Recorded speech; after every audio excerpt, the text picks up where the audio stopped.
that I had studied who had achieved any kind of success in any field whatsoever had done it after they had made a commitment to becoming excellent in that field. And I began to look and I began to compare and I began to talk to people, and I speak to thousands of people virtually every month. I found that I never found a single person who was successful who was not excellent at what they did. That competence, the commitment to becoming excellent in your chosen field, is an indispensable prerequisite for success. That if you are not good at what you do, you haven't got a chance in our competitive society unless you win the lottery. That success is predictable.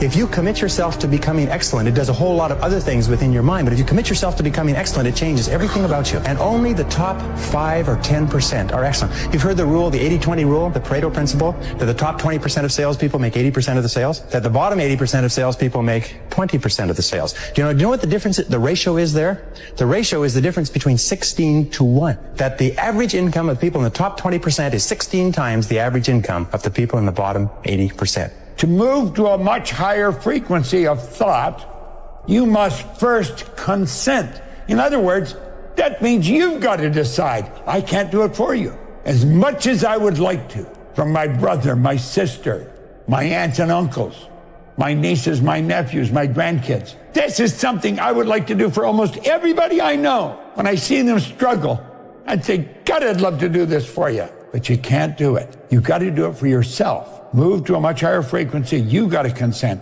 And then you have to adapt to the ideas and feelings the new frequency represent. Do you remember when you started in this new company? You didn't know anybody. You'd hear people look and say, that's the new guy. That's the new girl. You had to adapt to the new frequency. Adapt to the feelings, the ideas. This is why wealthy people always have heirlooms in their house that come down through generations of wealth, because those heirlooms have wealth vibrations. And when those heirlooms or antiques are in a home, like artwork and things, it affects and helps the person broadcast on that wealth wave or that billionaire brainwave. The moment your belief matches with any state, you fuse with it. This union results in the activation and the projection of its plots, plans, conditions, and circumstances. Now, seriously think about what we're talking about here. The moment your belief matches with any state, so you've got this beautiful idea, you're studying, you think, I'm going to get that. This is, how do you fuse with it? You act like the person you want to become. Every personal development course you'll ever look at, act like the person you want to become. The moment your belief matches with any state, you fuse with it. You become one with it. This union results the activation and projection of its plots, plans, conditions, and circumstances. You need to master billionaire frequency, because getting everything you want is stupid easy when you stop chasing and start embodying. You don't need to go after anything. You just become the person who already has it. The energy shifts first and reality follows you. The longer you can hold your mental picture, the more deeply it will be impressed into your subconscious mind, and the more rapidly it will express itself in your subsequent performance. There seems to be a direct relationship between how clearly you can see your desired goal or result in your mind and how quickly it comes into your reality. This element of visualization is what explains the powers of the law of attraction and the law of correspondence. The vividness of your desire directly determines how quickly it materializes in the world around you. Visualize it, but also feel it. Like, feel yourself there. Close your eyes, smile to yourself, and feel yourself there. And believe me when I say you can manifest that. I know you think I'm crazy, but it's the joke in life. I'm telling you, it's the joke in life. You can't go to places physically until you go there emotionally and in your mind first. Then once you're there, you're ready. But when you hold on to the negative thoughts, it's like walking around with all this baggage and luggage. Who needs that, really? Everything is energy, and that's all there is to it. Match the frequency of the reality you want, and you cannot help but get that reality. It can be no other way. This is not philosophy, it's physics. The last 5 minutes of the day, before you go to sleep at night, are the most important 5 minutes of your day. You are now going to go into your subconscious mind for the next 8 hours, and you're going to marinate there in those 8 hours. As you enter into your subconscious mind, you can do one of two things. You can review all of the things that you didn't like, that didn't work, that disappointed you, all of the stuff that's going on in the world that you hate. Now you wake up, and your subconscious mind begins to offer you up experiences that match up to everything that you've placed in there. Or use those last 5 minutes to program into, I am well, I am healthy, I am content, I am peaceful, I am unattached, I am in love. And you just start to program yourself this way so that when you wake up, your subconscious mind, which can't make a distinction between the thoughts that you have or the actual things that are going on in your physical life. So if your subconscious mind is being programmed to say, this will never work out, the universal subconscious mind will begin to offer you experiences that match up to that, and you'll go through your whole life. The more specific you can be in terms of what you want and when you want to achieve it, expressed in the positive present tense and beginning with the word I, the more powerful the effect will be on your subconscious mind.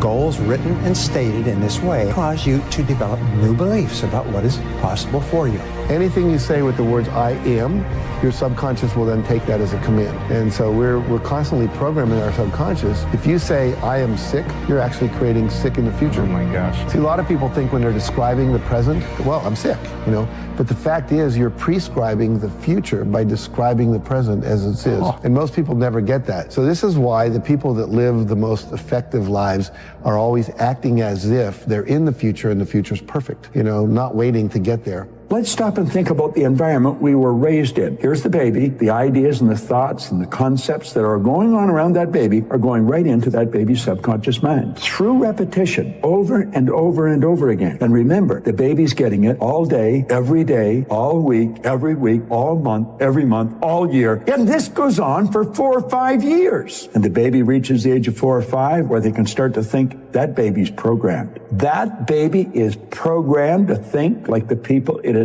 been surrounded by. If the people that surrounded that baby had gone right through school, the baby will probably grow up and go right through school. If the people that were surrounding that baby always lived in hard times, never had any money, always in debt, that's probably how that baby's going to grow up. Now, this is bizarre, but this is how it happens. You see, if we keep thinking of how can I go further, our imagination will take us there. What you visualize will become your reality. It just will, if you're willing to put in the actions behind it. And people think that law of attraction is something that they can believe in or not believe in, when in reality, it's happening whether you recognize it or not. Because if you go back and track your thoughts and you audit your thoughts honestly, you are living the existence that you believe you deserve to live right now. When you learn to control that through accepting that it's true and then practicing the skill set, you get better and better and better and better. These things are real. And if we can intentionally create a reality through visualization, why wouldn't you want to do that? Anything can be done. Focus on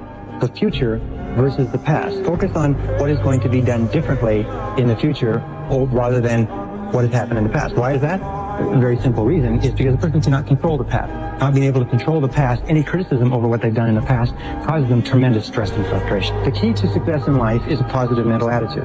A positive mental attitude is based on expectations of success, of a positive set of expectancies. A positive set of expectancies is based on beliefs in your self-concept. The core of your self-concept, which determines your effectiveness in life, is your self-esteem, and your self-esteem is measured by how much you like yourself. The two things that hold us back more than anything else are the fears of failure and the fears of rejection.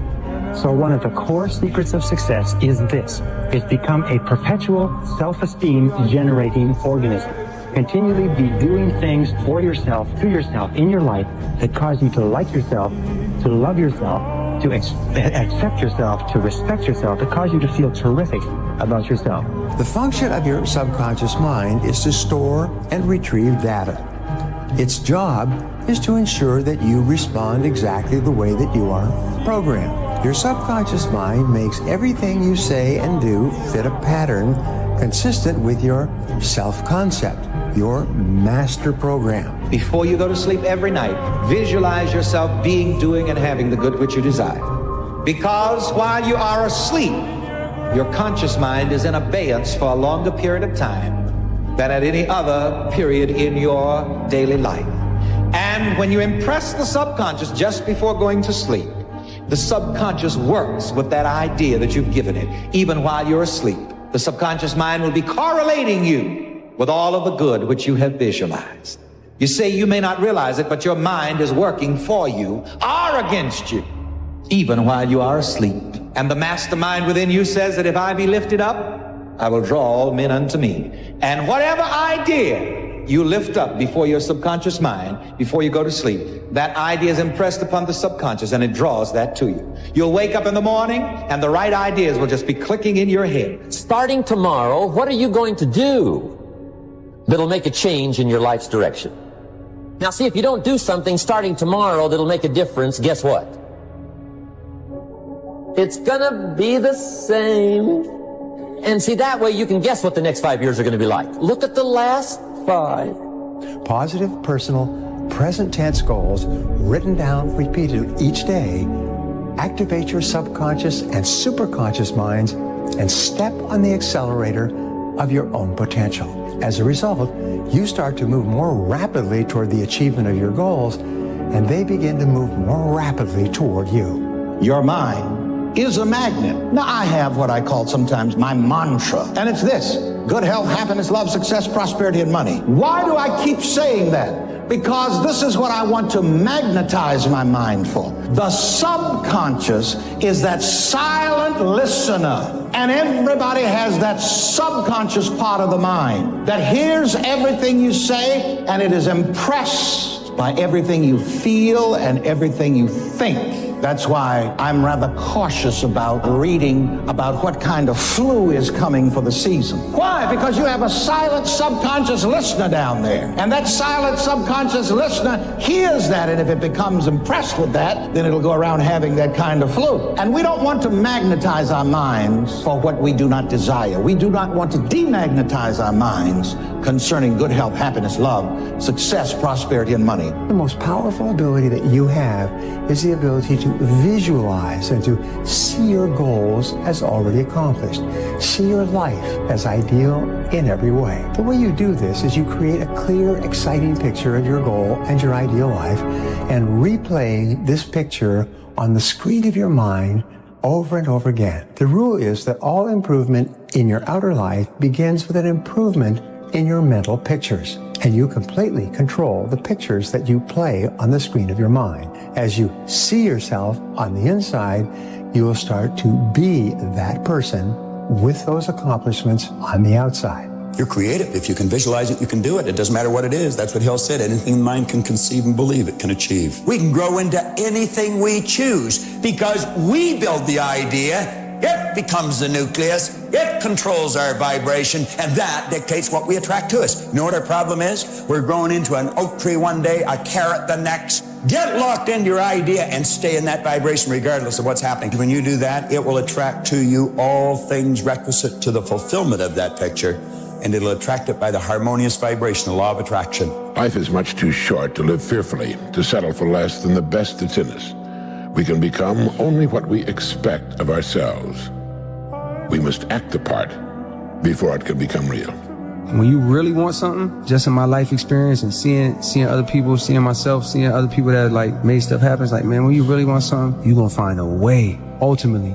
Every single day is about winning that battle against yourself. And it might not be today or next year or 5 years or 10 years, but this thing takes priority and precedent over all other things. You have to want it. You have to want to be better. When you realize you have to make this shit work or you're falling on your face, it's a different kind of grind, a different kind of mentality, a different kind of person, a different side of you that you've never seen before that comes out when you go all in. Everybody has the desire to do something, but they don't have they don't know how to really complete the process of dedicating themselves and having the discipline to do it. If you can see the vision of what you want in your head, the chance of holding it in your hand is exponentially higher because you can't physically hold it in your hand until you actually see it in your head first. The amount of emotion that you attach to your visual image. In reality, this is the most important and powerful part of the visualization process. Sometimes If your emotion is intense enough and your visual image is clear enough, your goal will immediately come true. Now, your subconscious mind is subjective. This means that it's not based on fact or truth. It does not think or reason independently. It merely obeys the commands it receives from your conscious mind. Just as your conscious mind can be thought of as the gardener planting the seeds, your subconscious mind can be thought of as the garden or fertile soil in which the seeds germinate and grow. Your subconscious mind is an unquestioning servant that works day and night to make your behavior fit a pattern consistent with your emotionalized thoughts, hopes, and desires. Your subconscious mind grows either flowers or weeds in the garden of your life, whichever you plant by the mental equivalence that you create.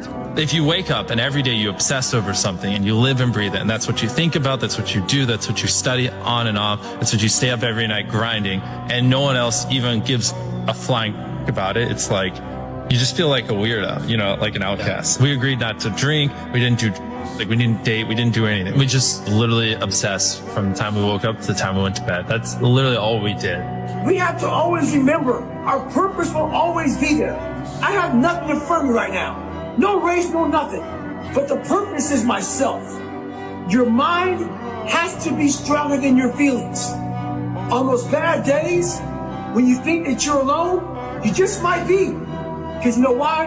No one else wants to do it. We don't see reality how it is. We see reality how we are. You have to think about what thoughts you do want to fire and wire in your brain, and a belief is just a thought you keep thinking over and over again. And you keep, with intention and with attention, keep installing the circuitry to remember to think that way. I swear your biology will be mapped as a thought. That would be the new voice in your head that said you can. Here's an interesting point.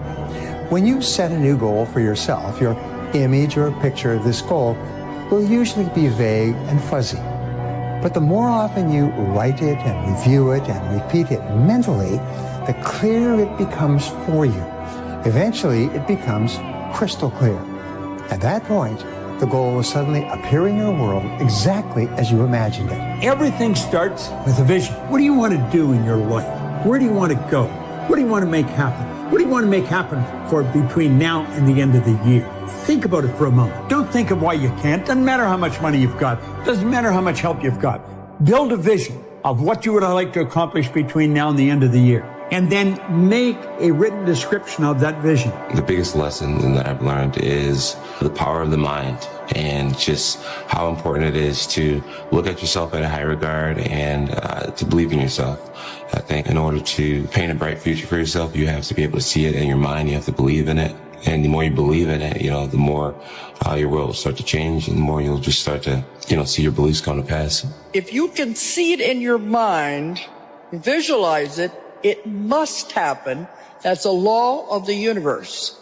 I want you to think about what it is you want in your life, but be specific. See it as already done, already accomplished. Don't worry about how it's going to happen. And it will happen in a way that you would never, ever in a million years figure it's going to happen. You say, I've got to do this and this and this. You're limiting to them as the only possible way it can happen. Just say, this is what I want. See it as already done, already accomplished. They fill in the blanks. If you're listening to all the negative things around you, what kind of vibration do you feel that would put you in? Well, obviously, because the mind is like fertile ground, what you plant grows. So you want to make sure you don't plant what's negative, because what's negative will grow.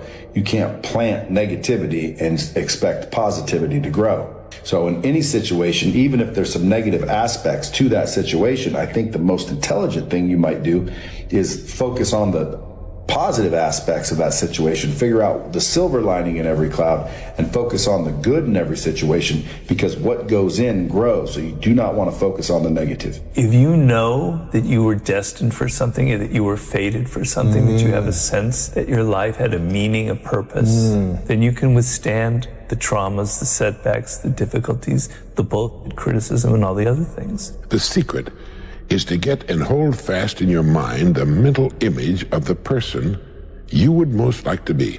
Then in every situation you act and talk as you feel that person would. You make the kind of decisions you think that person would. This is the way to constantly grow into a better, more effective person. You immediately begin to act with more confidence, and confidence is the first step to accomplishment.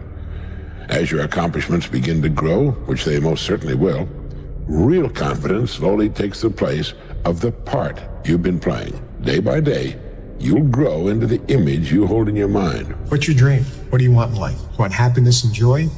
Want material things? Want super health? Want a great relationship? You can have it all. The external world you're living in, the conditions, experiences, is a reflection of what is within you. If you get within you pure and beautiful, the external world will change. But you have to change the inside first, and then give yourself time to succeed. When you change the inside first, it's like planting seeds. You don't plant a seed, walk out the next day and go, where's the tree? You planted the seed. You have to water it and fertilize it and give it time. And then it sprouts.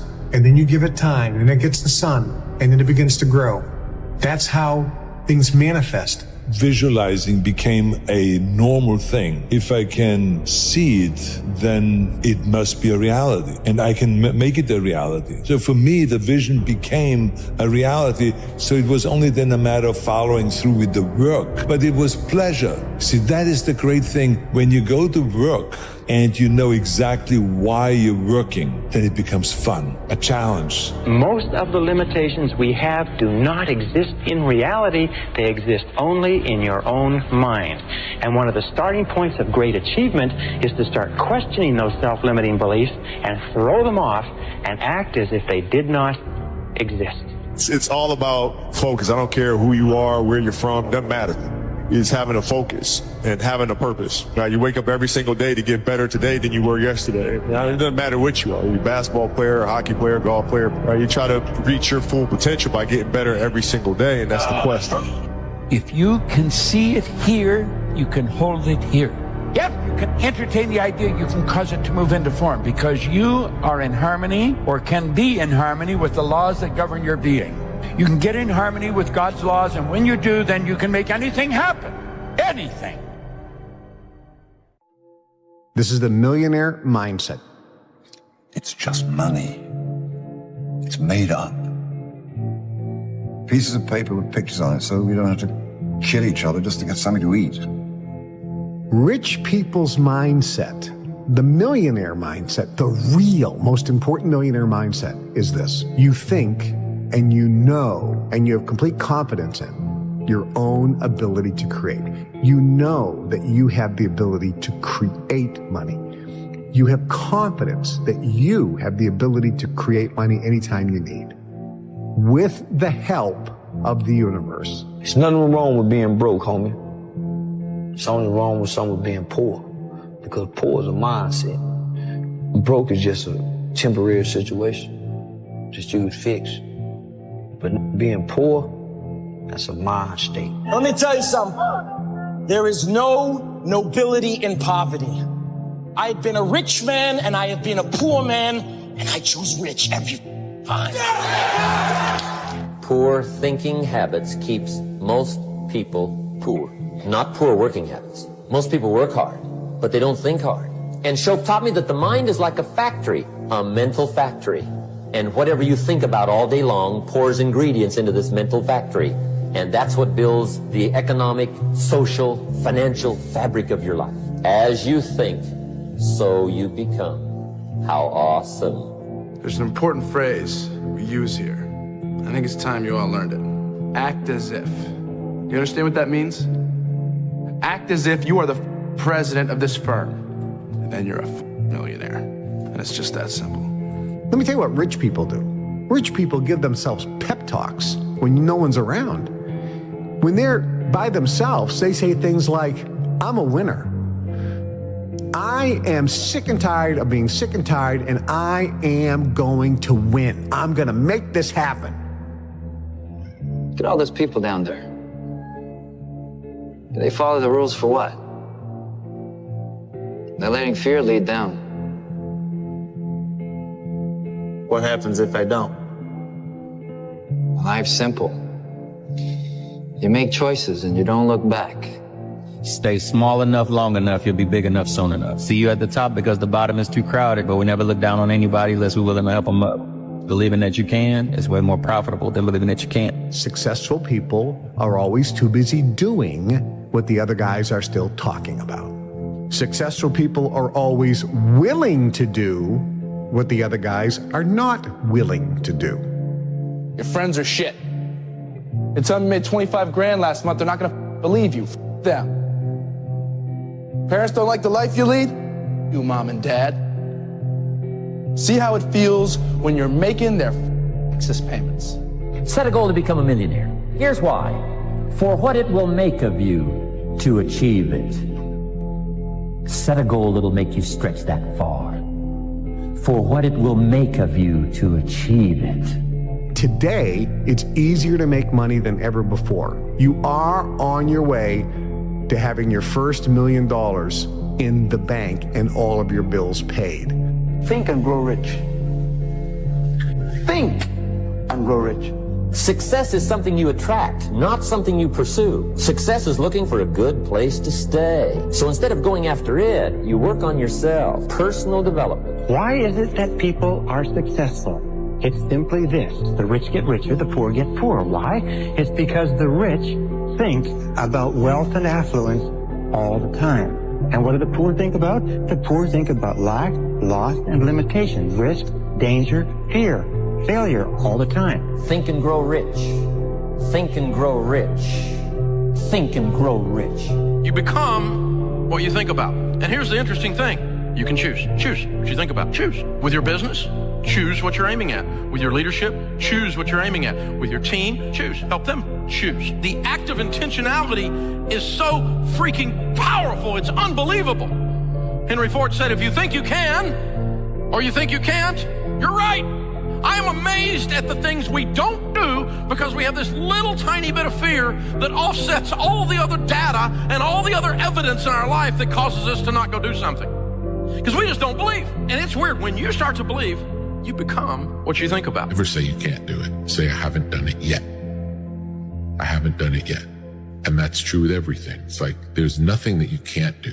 You may not have done it yet. We don't know if you can do it or not until you really practice.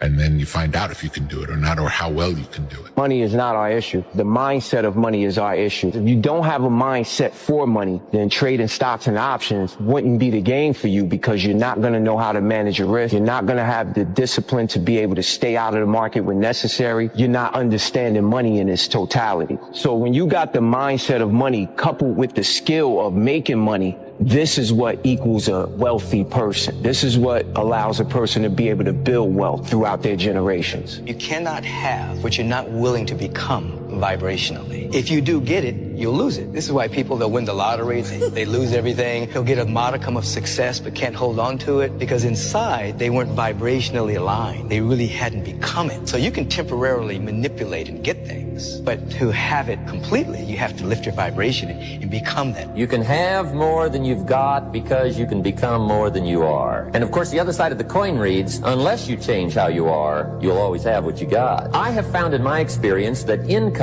does not far exceed personal development. Now, sometimes income takes a lucky jump, but sure enough, unless you grow out where it is, it'll usually come back where you are. Life has strange ways. If somebody hands you $1 million, best you become a millionaire quickly, so you get to keep the money. Otherwise, sure enough, it'll disappear. Somebody once said, if you took all the money in the world, divided it up equally among everybody, it would soon all be back in the same pockets. Incredible. Money does not exist. Did you know that?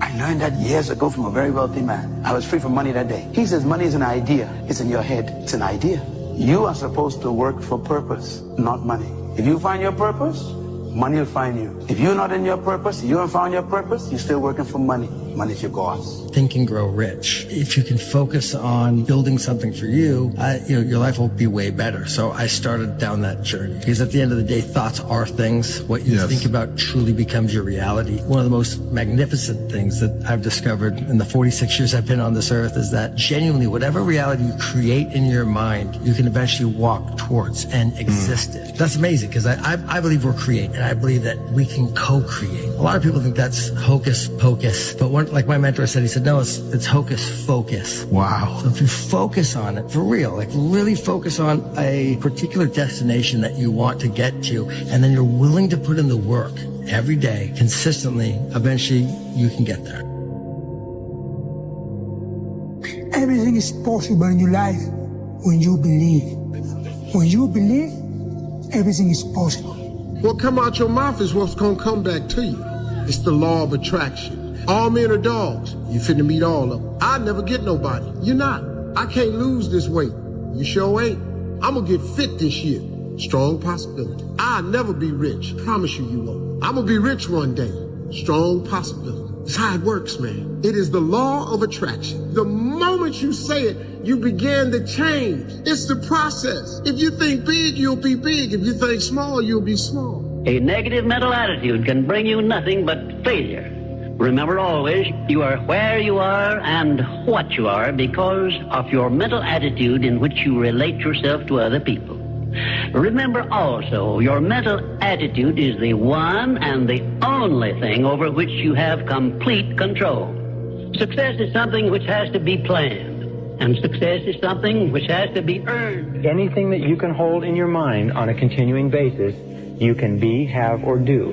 You will become what you think about. Your only job is to make a very, very clear decision about the person you want to be, the things that you want to have, the goals that you want to accomplish, and then make sure that you feed your mind continuously, day by day, week by week, hour by hour, with words, pictures, images, ideas, thoughts, and information consistent with your goals and your ideals. You cannot have wealth in your material world until you first visualize the wealth in your mind. If you get a picture of what you really want, then it's just a matter of time until you have it. They keep reminding yourself that you have tremendous reservoirs of potential within you, and therefore you are quite capable of doing anything you set your mind to. You really can. So all you must do is figure out how you can do it, not whether you can or not.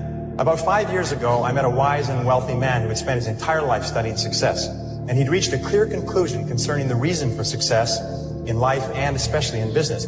He's dead now, but I'll never forget what he told me. He said the key to success was to set a goal and then to stay with it until you achieve success in at least one important thing. He said that your subconscious mind will then accept that success experience and store it as a pattern, like a template.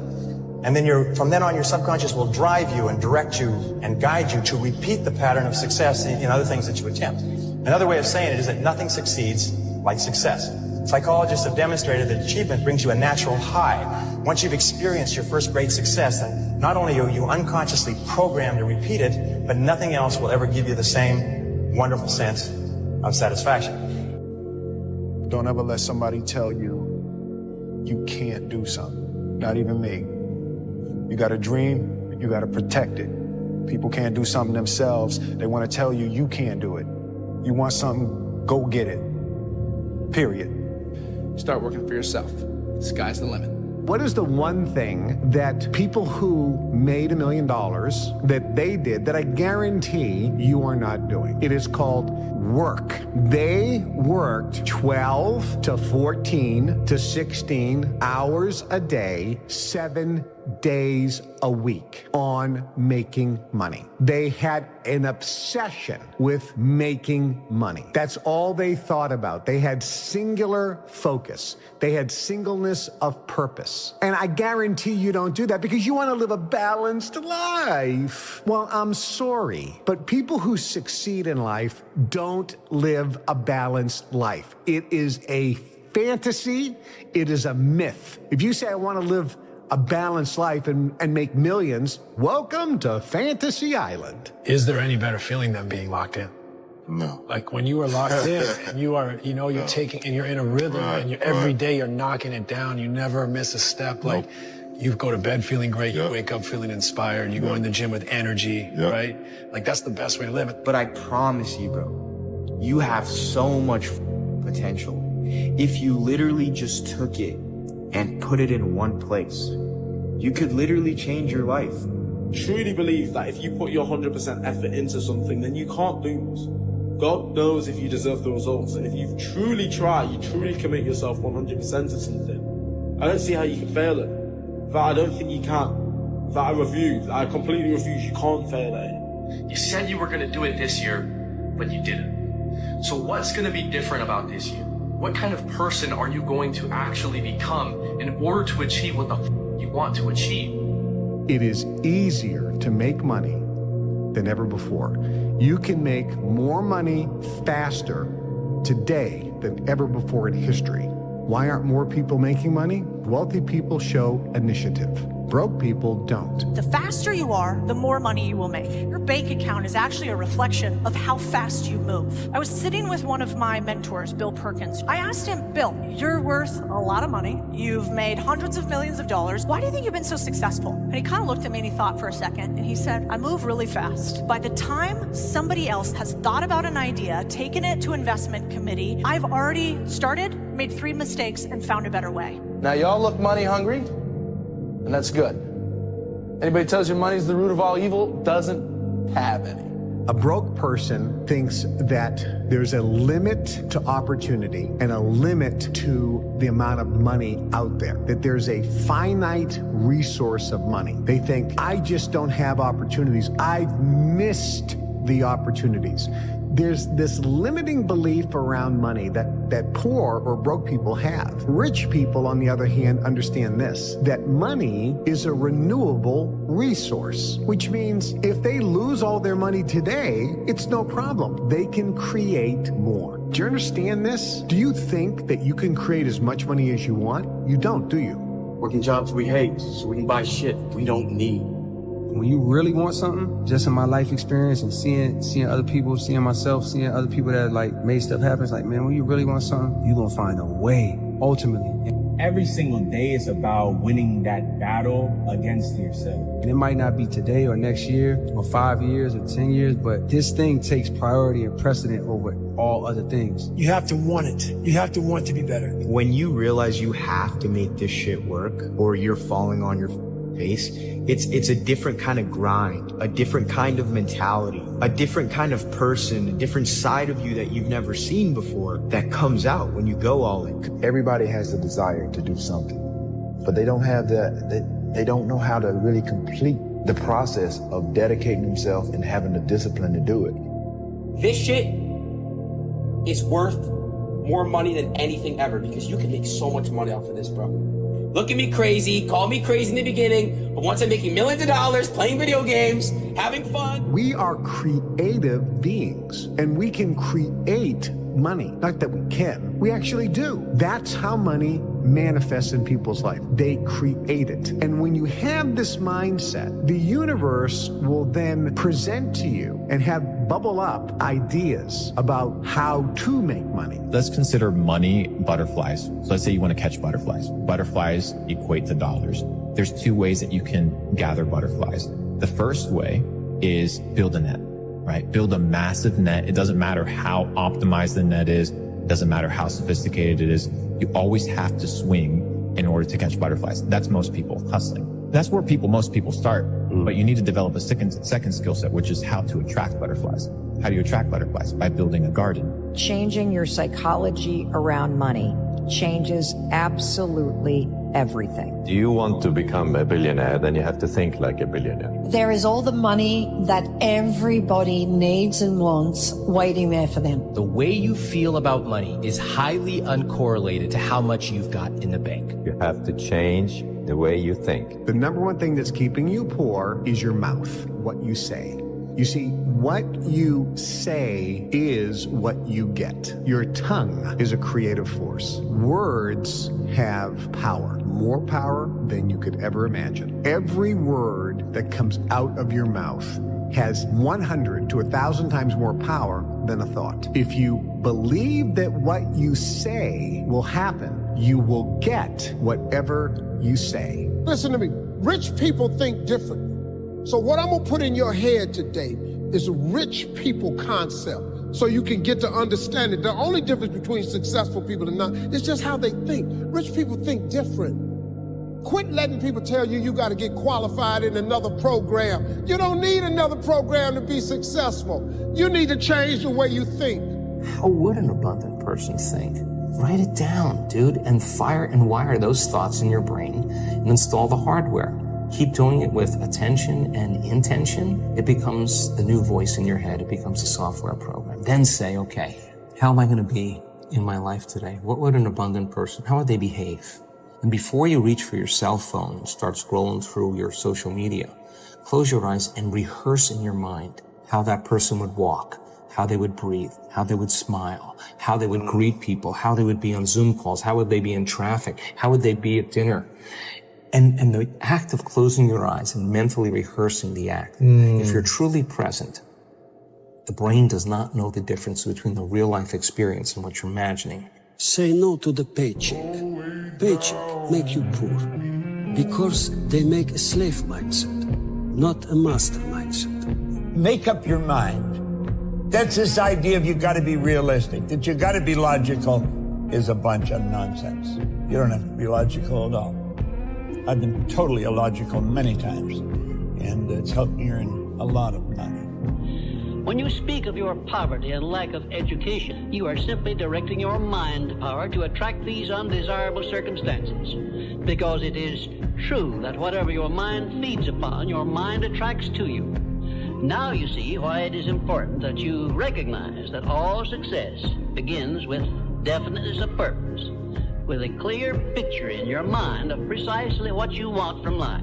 You are on your way to making your fortune. You can do it. You have greatness within you. Remember, you were born to win. You were engineered for success. You were designed for accomplishment, and you were endowed with the seeds of greatness. Do you want to become a billionaire? Then you have to think like a billionaire. Billionaires do not think about pennies and cents and dollars.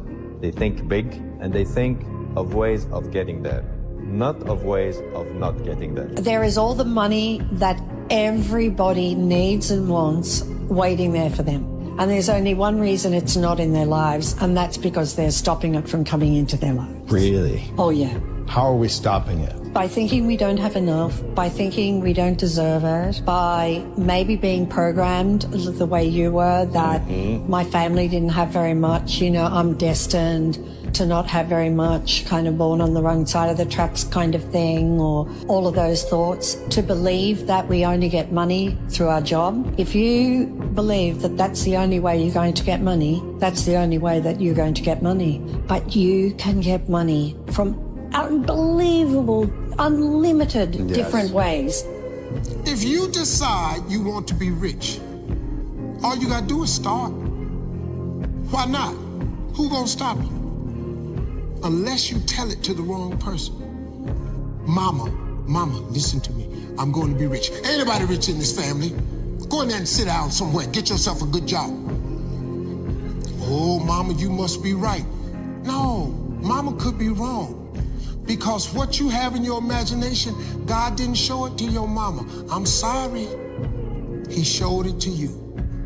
Know what you want and believe that you can and will get it. Give expressions of gratitude many times daily for having received that which you want, even before you actually get physical possession of it. Possession starts first in the mind, but please remember this. Remember, there can be no application of applied faith without action. When overtaken by defeat, as you may be many times, remember that man's faith is tested many times before he is crowned with final victory.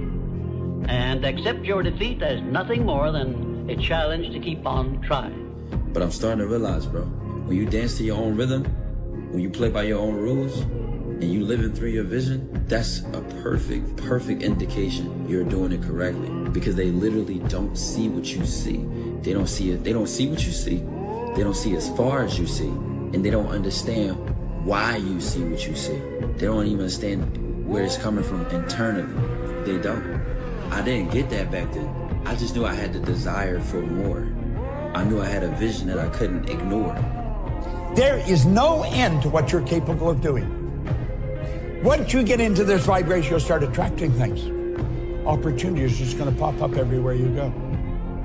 Delayed gratification, which means putting off enjoying the fruits of your labor for a period of time. It's temporary so that you're focused in on what you're doing. This is the one thing that people always did, that people that are not successful don't do. They're obsessed with making money. They're obsessed with their mission, their purpose, their idea, their project, and it's all they do. It's all they think about. They eat, drink, and sleep this obsession. They work on it, but it's not work to them. They absolutely love the journey because they understand the journey is actually the reward. What would be the outcome? The experiment of being abundant would be that you would have to feel that feeling. It's so good at doing it with your eyes closed. You got to do it with your eyes open. Now, why?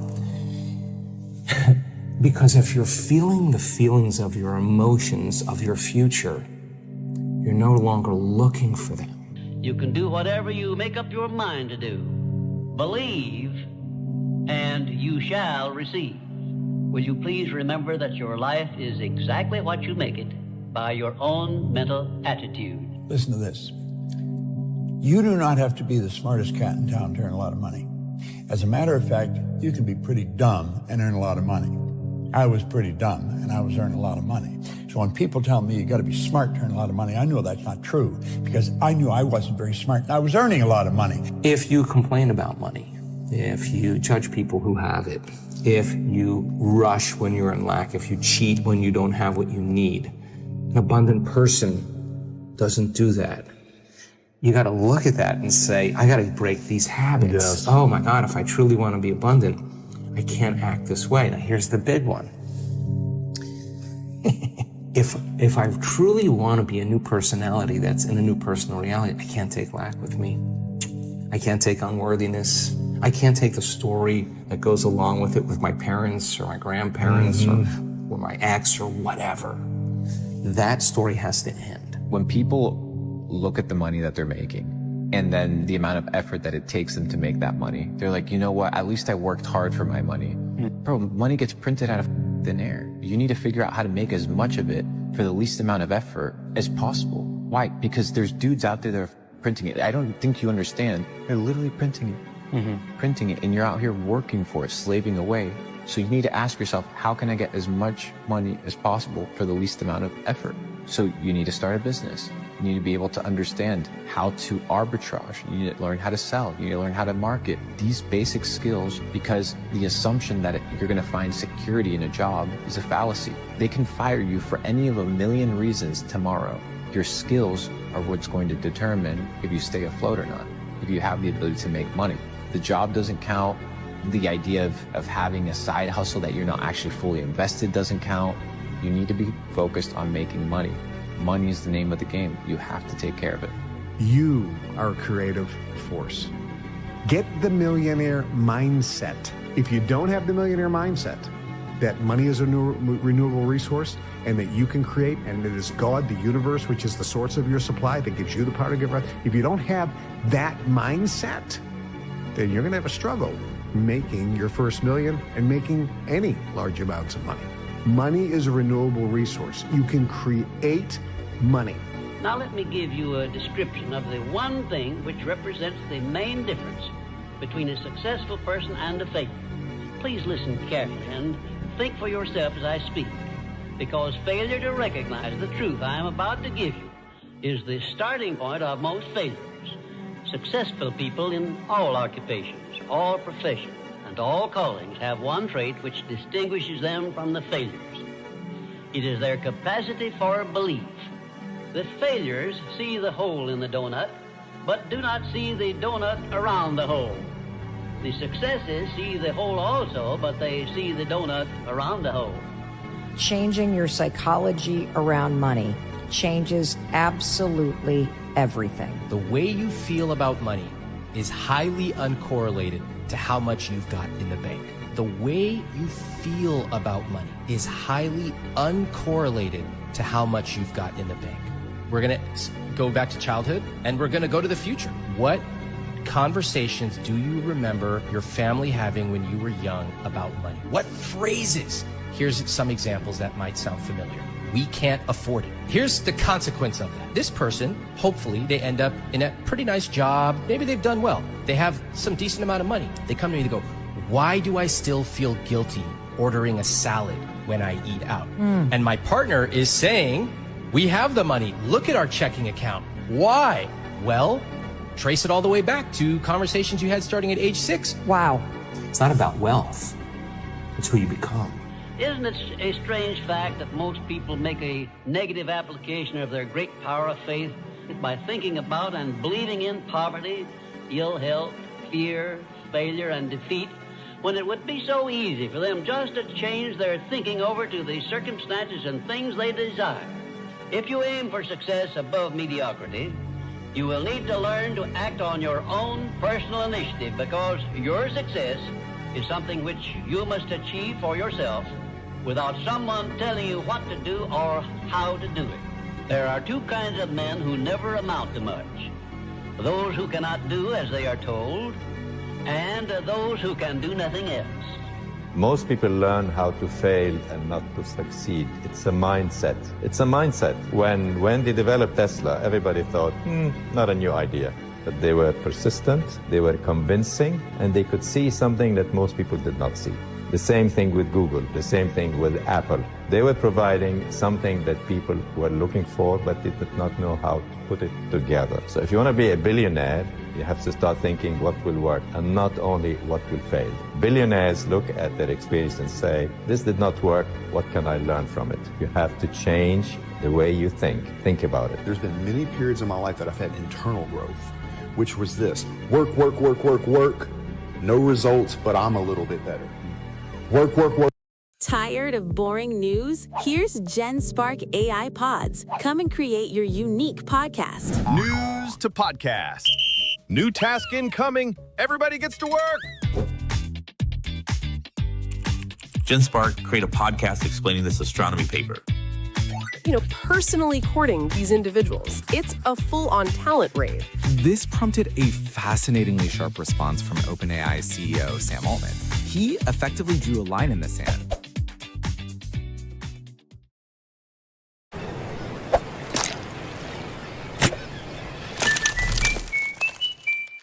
If you can be 1% better than you were yesterday, you're making progress. Every day, every single day is a new beginning. So take a deep breath, inhale, exhale. It's a new day, a new opportunity. You can get to a place in your life where you're so tired that you can hardly move that, and you can be so fragmented, so beat up that you can't even open your eyes. I know what that paralysis feels like. It's like, man, I'm gonna do it tomorrow. I don't feel like doing it right now. I don't feel like thinking again. I don't feel like writing it down again. I don't feel like reading it again. I don't want to talk about it. I'll do it tomorrow. And sometimes we can get wrapped up in that human condition that says, man, I don't have what it takes. I don't know how to navigate the terrain. I'm so broken. I'm so tired. I'm so buried under the misery of my past and the mistakes that I made. And we're waiting for these perfect conditions. And we keep thinking that perfect is coming tomorrow. Perfect doesn't come to you. As we practice and as we process, we can achieve a measure of perfection. So if you want to take action and you want to step out of the place of stagnation, if you're going to step into the power of the present, if you're going to seize the opportunity, then one of the things you're going to have to stop doing is overthinking. Come on. You gotta stop overthinking. Like you're thinking this thing. You're thinking yourself out of it. You're negotiating your path out of this opportunity, this moment in time where you could really become something, really accomplish something. And so we gotta stop overthinking. I'm not good enough. I'm not smart enough. I don't have what it takes. I don't have the education. I don't have the background. You know those lies we tell ourselves. So my question is, are you willing to take continuous action? Get that urgency back. Somebody step back into the place of action. Somebody step back into the place of faith and determination. Somebody get back into that space, that mindset, that mentality that says, I'm living like it's my last. I'm putting it all on the table. I'm giving this thing everything I had tomorrow. it's not promised. Just because somebody else lived to see 70 doesn't mean I'm going to live to see 70. And so, every single day of my life, I'm going to give it everything I have. I'm going to love like there's no tomorrow. I'm going to forgive like there's no tomorrow. I'm going to let go. I'm going to try again like there is no tomorrow. Like this is my only opportunity. I need you to live every day like there's no tomorrow. Love, smile, forgive, believe, hope, expect incredible things. Make it up in your mind that every day you are blessed to see. You will give it everything you have. You will live like there is no tomorrow. There is no tomorrow. This is the year that every demon that celebrated your downfall will hear you prophesy. I'm coming back. I'm coming back. Let every circumstance that mocked you hear this declaration. Let every demon in hell that mocked you hear this declaration. I'm coming back. I got resurrection power in my DNA. Let every memory of failure be confronted by this truth. I didn't lose. I learned statistically, most people quit on their goals by January 17th. But some of us hit that wall, look it dead in the face and say, I'm coming back. But today, right now, I need you to listen closely. I'm coming back. Not maybe, not someday, not when I feel ready. I'm coming back now. Your comeback starts with refusing to give up on the life you were meant to live. My plan is not to stay dead. My plan is not to stay down. My plan is not to remain immobilized, stuck in obscurity and indecision and oppression and insecurity. The plan, the vision, the aim, my target is not to live a life half speed. I was built to challenge limitations, to redefine expectations, to tear down the walls of Jericho that surrounded me, because God did not put this power in me to buckle under pressure. Sometimes God lets everything fall apart so you can see what you were really made of. I realized the comeback doesn't start when things get easier. The comeback starts when you decide your excuses are no longer more powerful than your purpose. You save yourself. You fight your way out. You claw back, piece by piece, until your soul remembers who the hell you are. And so stop making excuses, because strength is born when excuses die. Starting making tax digital for income tax is simpler with Xero's HMRC recognized software. If you're a sole trader or landlord whose income tax is going digital, not only is Xero MTD ready, it also gives you better control of your finances, like offering customers more and faster ways to pay, online, in person, or on the go, which changes the way you see MTD. Get MTD ready with Xero. Whether you're looking for lazy brunch days or big summer nights, when it comes to dining outdoors, Wayfair has everything under the sun. This is the year I come back. What's your plans for this year? What's your plans in this season? What are you going to accomplish over the next 90 days, 6 months, 2 years? When you stretch beyond what you think is possible, you discover what actually is. And that discovery only comes when you are willing to take the risk of going too far. You tell them resurrection. You want to know what my plan is to come back for everything. Resurrection is my plan. I want to challenge you to step across your own invisible line, to do the thing you've postponed, to make the change that you have avoided. Because the future doesn't belong to the hesitant, to the passive, to the cautious. The future belongs to the bold, the courageous, the faithful. The future belongs to those who, when the world thinks you're crazy, you just tell them, I'm not crazy, I'm called, and I refuse to let anybody take my crown. When you are weary, when people stop believing in you, when it's uncomfortable, when you are torn between caution and courage, and passion and timidity, between holding on and surging forward, between playing it safe and pushing too far. Remember this. Be the person that goes too far, that does too much. When people say that man is crazy, then you will respond, I'm not crazy, I'm just called. And when you live by that, you will rewire your mind and rewrite the limits that everyone else accepted. You're not just returning, you're rising. You're not just coming back. You're coming back different. You're coming back with evidence. You're coming back with fire. You're coming back with proof. So here's what I need from you. 1, reset your mind. Stop replaying what broke you. Start focusing on what builds you. 2, restart your discipline. 1 step, 1 habit, 1 promise to yourself, kept each day. 3, refocus on your purpose. Who you were is gone. Who you are becoming is the threat. Stop apologizing for wanting more. You have no idea how powerful you are when you stop living in your past and start living in your calling. You survived your worst days. You endured heartbreak instead of crushed you. You walked through fire that would have burned most people alive, and you're still here. So stand up, straighten your back, lift your chin, and declare out loud, with every piece of strength inside of you, I'm not done, I'm not finished, I'm not defeated, I'm coming back. There's only one you, there will never be another you. You are an unrepeatable miracle. Nobody has your fingerprint. Nobody has your story. They did not understand your struggle. And they won't believe you will come back.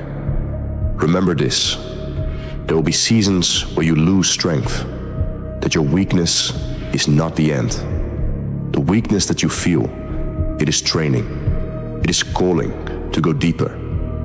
There are seasons when you will lose your voice. But don't let the silence break you. There will be seasons where you don't feel relevant. Even if you're impacting the life of one, make an impact and leave a mark. There will be seasons where you will walk alone, but the isolation will not kill you. You'll come out of that season with instructions, with a vision. Those seasons of isolation where you felt as though you were going to break. Some of you thought God forgot you, that He was forming you. Some of you music thought the delay was denial, but He was designing something in you, manifesting it within your heart, something greater, something you had never seen, something unfamiliar. Your wilderness was not punishment, it was preparation, preparing you for uncharted territory, for you to go places you have never been. You know, I remember a season of my life where I lost everything. My voice, my confidence, my focus. I wasn't just off track. I felt like I had fallen off the map. Days blended into weeks and weeks into months. I was praying, fighting, begging God for a sign. And all I heard was silence. People counting me out. Life counting me out. And worst of all, I counted myself out. But here's the truth. Nobody tells you. Sometimes God lets everything fall apart so you can see what you are really made of. You know, one day I looked in the mirror and I said, this is not where my story ends. You know, reset doesn't mean start over. Restart doesn't mean you fail. Refocus doesn't mean you're weak. It means you're human and you're finally ready to fight again. Make the rest of your life the best of your life. Make this the year that they remember your name. Reset, restart, refocus. This is not a new chapter. This is a whole new book. You're not starting over because you failed. You're starting over because you're smart enough to know you deserve more. And let me make one thing very clear. Your comeback, it will be stronger than anything you've done before. Because this time, you're not fueled by ego. You're fueled by purpose. You're fueled by clarity. You're fueled by pain that didn't break you. You're fueled by the realization that you only get one life, and you refuse to waste another second of it. Because I've spent enough time on the ground, enough time doubting, enough time apologizing for being human, enough time pretending I'm okay, being average. I'm done with that. Version of me is dead, is buried, is gone. This is the rebirth, the reset, the restart, the refocus, the return. This is not the season, but the era where you say enough is enough. No more hiding, no more shrinking back. This is the year where destiny says, get up, there's work to do. When destiny calls, excuses die. When purpose rises, fears retire. When identity awakens, limitations collapse. This is not the year where you negotiate yourself out of greatness. This is the year where you no longer bow down to insecurity, anxiety, and defeat. This is the year of change. I'm coming back. I need you to know that you're enough. I need you to know that you're qualified. I need you to know that all you have is all you need. You are an unrepeatable miracle, and there is none like you in all of the earth. And if nobody told you today, let me be the first to tell you, there is none like you in all of the earth. Your DNA, your footprint, your fingerprint, your purpose, your calling, your destiny, your mindset, your mentality. And I'm just wondering if you are bold enough and courageous enough to believe what I'm saying. You are enough. And the truth of the matter is what you think is pain, what you think is hurting you, is actually helping you. And I'm just wondering if maybe you could just change the way that you think. Maybe if you could just see this thing differently. I know they left you, they hurt you, it left you, it hurts you, and you feel like you're just in this place where you can't move forward. See it differently. You've been too focused on the people that don't like you, the people that don't support you, the people that told you to write the book, and then when you released it, they never bought it. You've been too focused on the past childhood traumas. You've been too focused on who was not there for you and who did not believe in you, and the people that just said it but didn't do it. The trauma, the anxiety. And I'm wondering if you can begin to shift that focus in the next 30 days. If you can begin to shift that focus on what's working in your life, what's within your control, and not what's outside of your control. What can you control? Who can you influence? The first person that needs to be influenced in your life is you. Markets don't sleep. Volatility, indecision, speculation. Up, down, buy, sell, long, short. Opportunity is everywhere. Trade movements without owning assets. 8 caps CFDs. For the dynamic trader.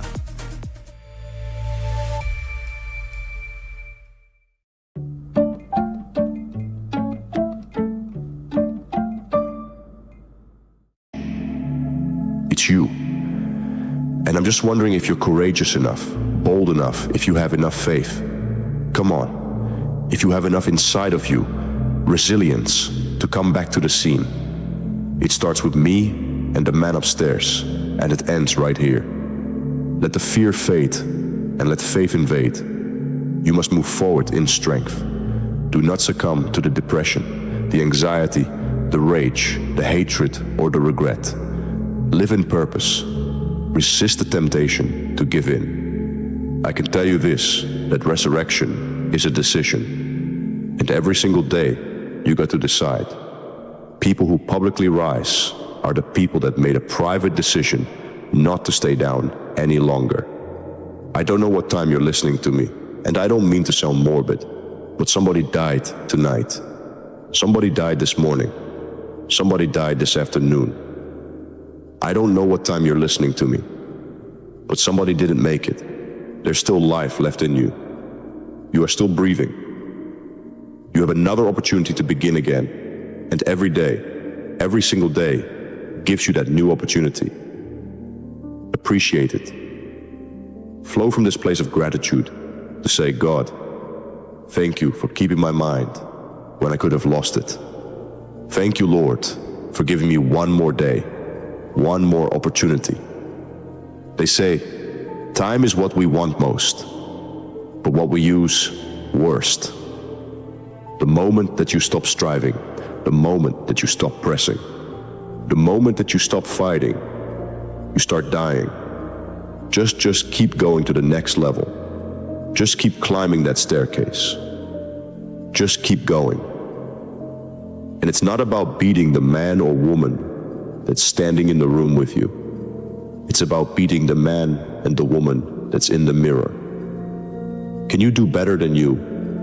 Can you do better than you did yesterday? That's all I want to ask you. Can you do better? If you haven't been able to get up, something inside of you has to snap. I know you're beaten, but get up. I know you're bleeding, but get up. I know you're insecure, but get up. I know it wasn't your fault, but get up. I know it hurts, but get up. I know you have blood in your eyes, but get up.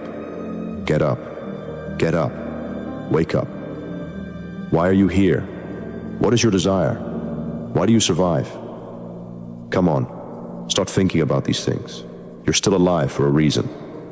Somebody died today, but you're still here listening in this very moment. You have an opportunity.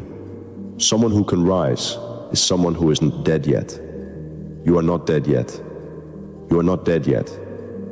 You may be tired, but you are not dead.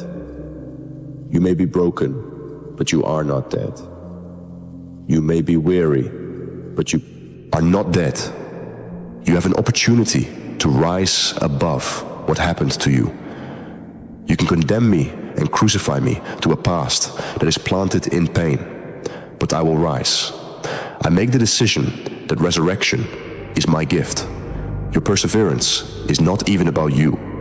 The future, the next generation, legacy, destiny is attached to this.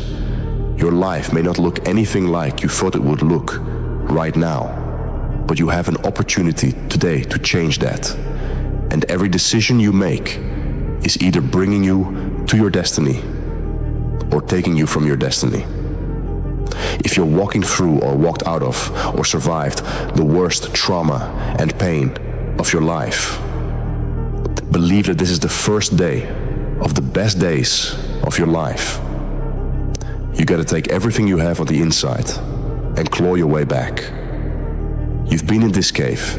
You've been in this deep, dark prison of obscurity and uncertainty and doubt and fear. This is the day you come out of your pit of misery, your sail of uncertainty and doubt and fear. This is your day. Get up and beat yourself from yesterday. It's not about comparing yourself to everybody. It's not about scrolling through social media and looking at the people that are projecting the highlights of their life. It's not about that. It's about, can you do better than you did yesterday? Just needs you to be 1% better than you were yesterday. I know you're tired. I know you're broken. And it feels like you can't take anymore, that you have come to the end of yourself. But all of this means one thing. In this very moment, you still have your calling. The reason why you go back to sleep is because you've always gone back to sleep. It's like a default. All you got to do is stop going to sleep, and then you're going to stop going to sleep. All you got to do is stop fussing and cussing, and you're going to stop fussing and cussing. No. What you don't want to do is the grind. But you're up. It's going to be a dogfight. And so, if you're ready to quit, then don't get started. If you're ready to quit, don't get started. The only way I lose is if I quit. But if you're willing to say, I'm not going to quit, I guarantee you, whatever success you want to have, you're going to have it. Sometimes you don't want to go to the gym. Of course, no. But I go because I have a compromise with myself. The most important thing is to have a routine, consistency, not obsession. See, everybody wants to be successful. Everybody wants to climb mountains. Everybody wants to be praised and celebrated. But nobody wants to sacrifice. Nobody wants to put in the work. Nobody wants to let go of every single distraction. Here's my question. Can you learn how to say no to what's hurting you? No to what's stopping you? No to what's hindering you? No to the people that don't believe in you? Sometimes you got to change the place where you are. Sometimes you got to change the people that you're hanging around. Sometimes you've got to decide, I need some relationships that will uplift me. I need some relationships that will inspire me. I need some relationships that I can learn from and grow from, mentally and emotionally and spiritually and financially. Where I am right now, this is no circle of power. This is a cage. What if when it got hard, instead of stopping and quitting, you grit your teeth, you put your head down, and you kept on going? If you want the rest of the year to be the best of your year, then you're going to have to take 30 days and disappear. Shock the world. My best words is dedication and hard work. To achieve this kind of things, you need to work hard. And you know we all have talent, but talent without the work, it's nothing but, I think my main strength is my mind. Is it possible as a human being to change your destination 0.5 years from now? And the answer is yes. See, that is so extraordinary. No other life form can do that. Pick a different destination in 5 years and start making plans and learn the skills and accept the disciplines and the teaching and the training and the consistency of effort and just start going in a new direction. And in 5 years from now, wind up at a totally different place than where it was assumed you were going to arrive with the old plans. Only human beings have this extraordinary ability to change the outcome, to pick a new direction and go that way, to pick a more certain place to go and read the books and attend the classes and develop the disciplines and find the people and do the business that takes you to that new destination. At some point in life, you have to tell yourself, enough is enough. And listen to me, you deserve better. Who and what has your attention?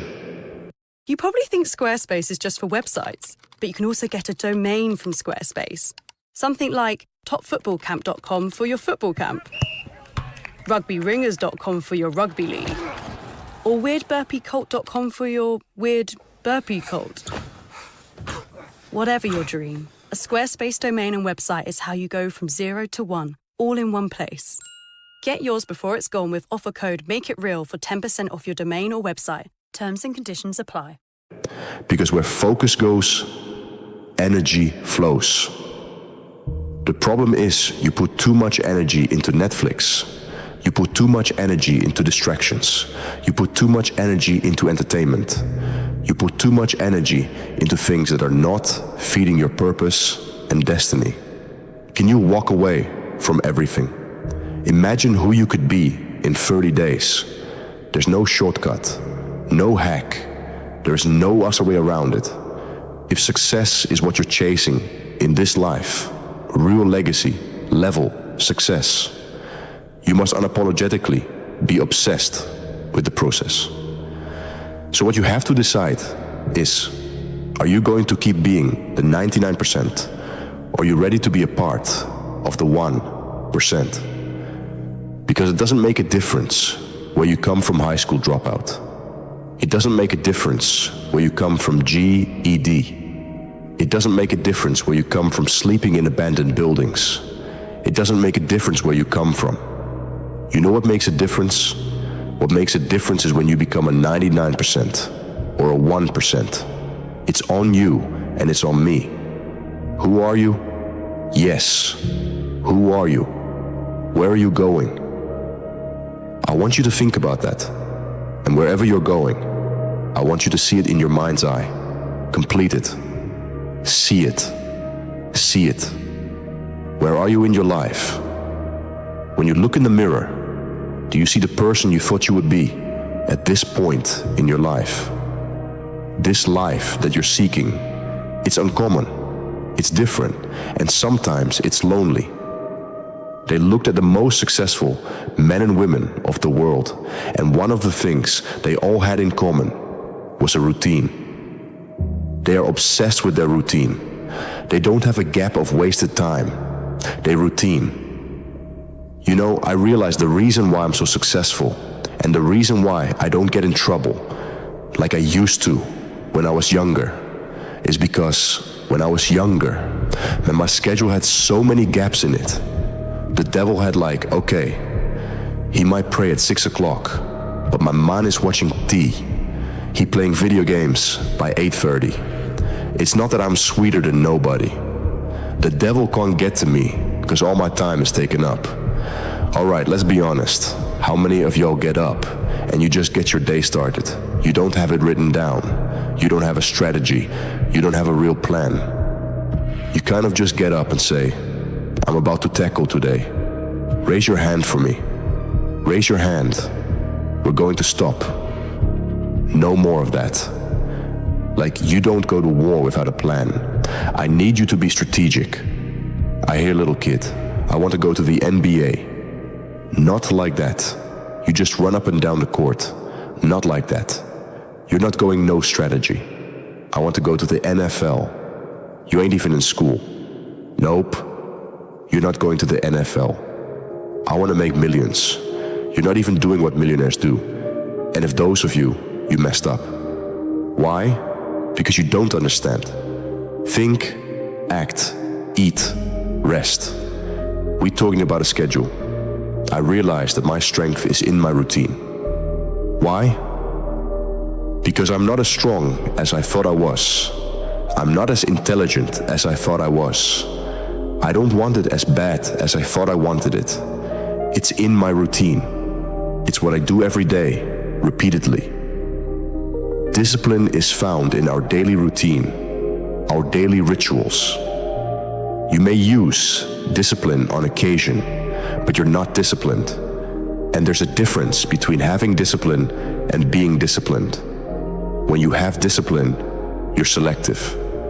When you have discipline, you're conditional. It depends on how you feel. When you are disciplined, how you do anything is how you do everything. And everything you do, you show up at 1,000%. The DNA of your success is in your routine. You're not as deep as you think you are. You got to find a routine.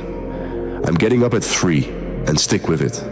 I'm getting up at 5 and stick with it. Yeah.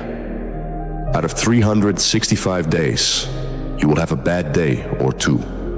But I'm trying to tell you that the strength is in the routine. Find a routine and stick with it. A wise man once said, conquer yourself. This is wrapped up in a dedication. We have to get dedicated. Conquer yourself. Once you've unlocked those daily routines, those daily rituals that you stay committed to, the game's going to change. The only way you're going to get dedicated is if you eliminate all distractions. Can you disappear for just 30 days? If you're like most people, you've come to the end of yourself. You're watching this video right now. Out of over 100 billion pieces of content, you're listening to me at this appointed time in your life. This moment is your path to clarity. This speech is a catalyst for alignment and transformation. Let this be the last talk, the last moment that you need to change everything in your life. It's your turn, your time. It's time to upgrade your operating system. And when you come to your breaking point, when you decide to get committed and devoted, and you are determined that nothing will separate you from the destiny that you've been called to fulfill, everything is about to come alive in your life. Every day, approximately 150,000 people pass away. I don't mean to sound morbid, but I'm just being honest. They die. Let that statistic not only sink in, but serve as an underscore of the urgency of our existence and the fleeting nature of life. Let that be a reminder of your mortality. At the end of our lives, we will ask ourselves, did we live? Did we love? Did we matter? Did we fulfill our destiny? Time is running out. Your days are numbered. It's time for your effort to become focused and effective. But let me be clear about one thing. Your life will music remain unchanged until you are willing to identify what is wrong with it and accept the responsibility to change it. If you wake up and do not like the life that you see and don't believe you are in alignment with God's purposes and plans for your life, the question is, how did I get here? We are all running a program. Some of us have been running the program of fear, scarcity, lack, doubt. Everything that's good sounds like a scam, that I'm supposed to be poor and broken and betrayed and tired and weary. That's the program that you run, that you have to be an employee for the rest of your life. That's a program. The program you've been running has gotten you as far as you're going to get. And if you don't upgrade, nothing is going to change. Everything starts with a decision. Here is what we've got to come to grips with. Your time is limited.